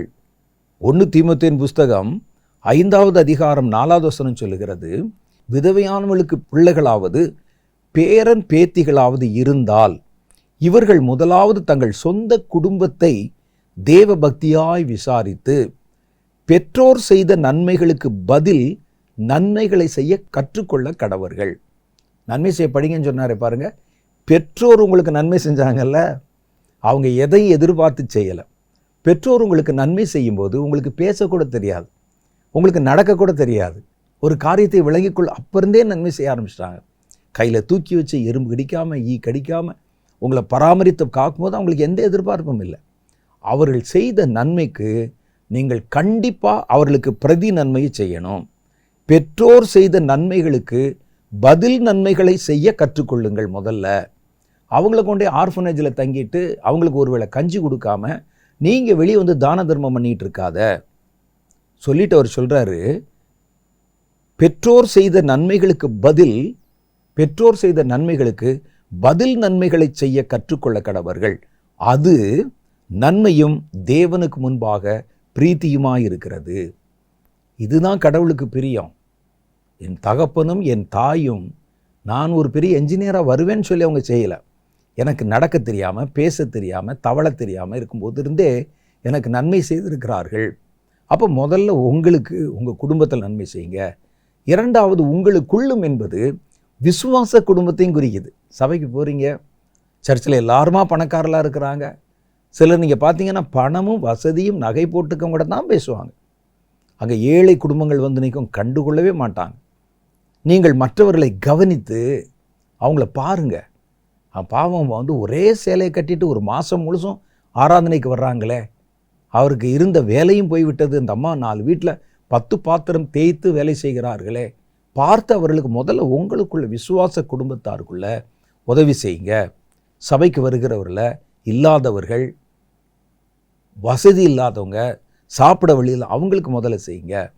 அதற்கு பிறகு மற்ற யாவருக்குள்ளும் நீங்கள் பார்க்குற தகுதியுள்ள வாழ வழியில்லாத எளியவர்களுக்கு உதவி செய்யுங்க. மூன்றாவது யாருக்கு நன்மை செய்யணும்? ஊழியர்களுக்கு நன்மை செய்யுங்கள். வேதம் சொல்லுது பாருங்க, கலாத்தியர் 6:6 சொல்றாரு, மேலும் திருவசனத்தில் உபதேசிக்கப்படுகிறவன், கர்த்தருடைய வார்த்தையினால் உபதேசிக்கப்படுகிறவர்கள் உபதேசிக்கிறவனுக்கு கற்றுக் கொடுக்கிறவனுக்கு சகல நன்மைகளையும் பகிர்ந்து கொடுக்க கடவன். உங்களுக்கு இருக்கிற நன்மைகளை ஒரு பகுதியை அவர்களுக்கு பகிர்ந்து கொடுங்க. நம்ம தசம பாகம் கேட்கறது தான் தப்புன்னு சொல்கிறோம், கொடுத்தே தீரணும்னு சொல்லாதீங்கன்னு சொல்கிறோம். ஆனால் நீங்கள் கொடுப்பதை தவறு என்று சொல்வதில்லை. நீங்கள் செய்வது உங்களுடைய கடமை. ஆனால் மிரட்டி அவங்ககிட்ட வாங்காதன்னு தான் சொல்கிறோம். நம்ம அது தசம பாகம் என்ற அர்த்தம் அல்ல. உங்களுக்கு சபை நடத்துகிற உங்களுடைய சபை போதகர் பாவமாக இருக்கிறாரு, சபை நடத்த முடியல, வாடகை கொடுக்க முடியல, மேல் கூரை மாற்ற முடியல, சர்ச்சில் அவர் குடும்பமும் அவரும் ஒரு நாளைக்கு சாப்பிட்டா ஒரு நாளைக்கு சாப்பிடாமல் இருக்காங்களா, கண்டு காணாமல் போகாதீங்க. அவர்கள் உங்களுக்கு ஞான நன்மைகளை உபதேசிக்கிறார்கள், உங்களுக்காக ஜெபம் பண்ணுறாங்க, உங்களுடைய நிறைவுகளிலிருந்து பகிர்ந்து கொடுங்கள் அப்படின்னு சொல்கிறார்.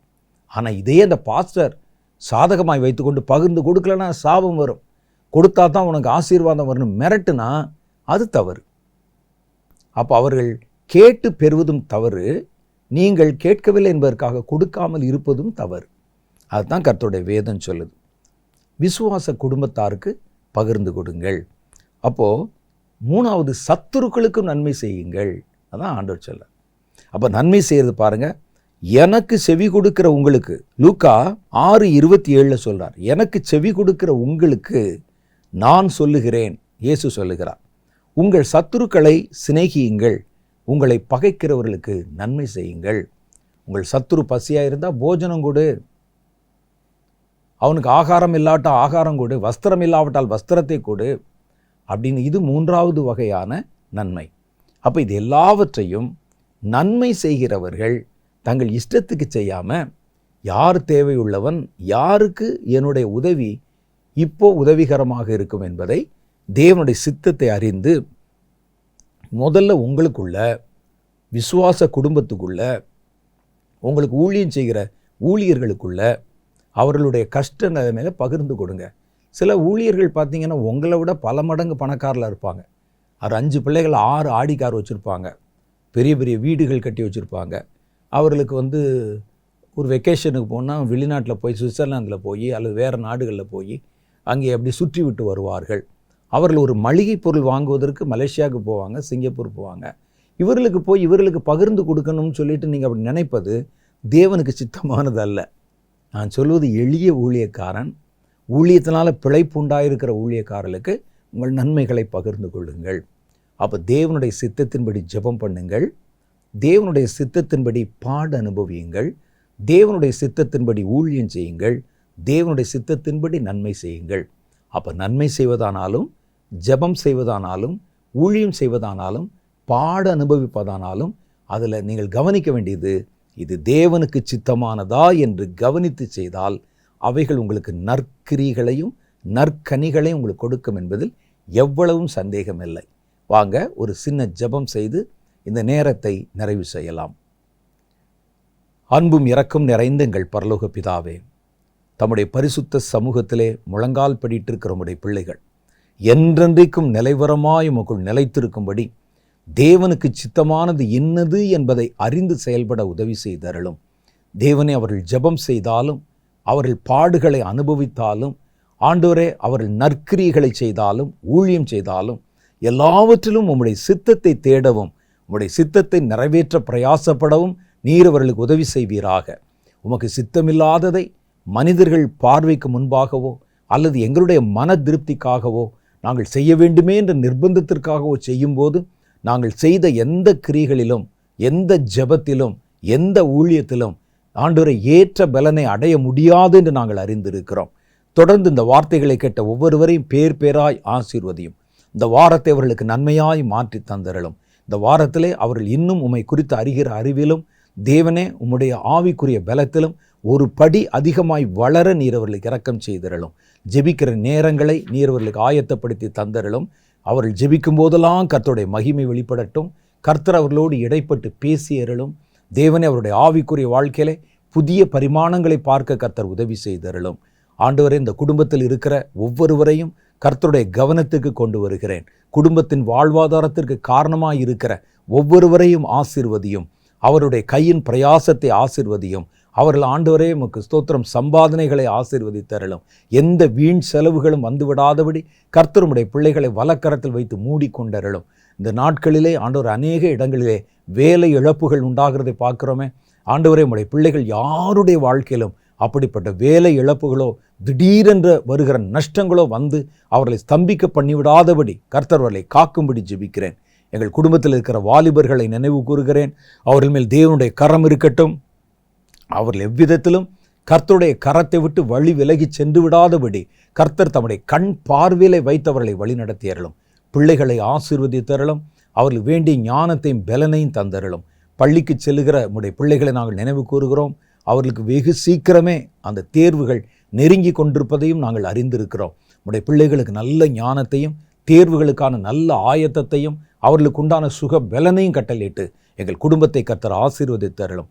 யோபுவின் குடும்பத்தைப் போல வேலி அடைத்து எங்கள் குடும்பங்களை பராமரித்தருளும். எல்லா பொறுப்புகளையும் கர்த்தர் ஏற்றுக்கொள்ளும். இயேசுவின் மூலம் என் ஜெபங்களை ஏற்றுக்கொள்ளும் எங்கள் பிதாவே, ஆமென். கர்த்தர் இன்று நம்மோடு நிறைய காரியங்களை வெளிப்படுத்தி பேசினார். செய்தியில் மாத்திரமல்ல, ஜெப நேரத்திலும் ஆராதிக்கும் போதும் எல்லாவற்றிலும் கர்த்தருடைய ஆவியானுடைய நிறைவை நம்ம அனுபவிக்க முடிந்தது. இந்த தேவன் என்றென்றும் உள்ள சதா காலங்களிலும் நம்முடைய தேவனாய் இருந்து மரண பரியந்தம் நம்மை வழிநடத்துவதாக சொன்ன வாக்குத்தத்தத்தை நிறைவேற்றுவார். அடுத்த வாரத்தில் வேறொரு புதிய செய்தியோடு நான் உங்களை சந்திக்கிறேன். அதுவரை கர்த்தர் உங்களை ஆசீர்வதித்து காப்பாராக. ஆமென்.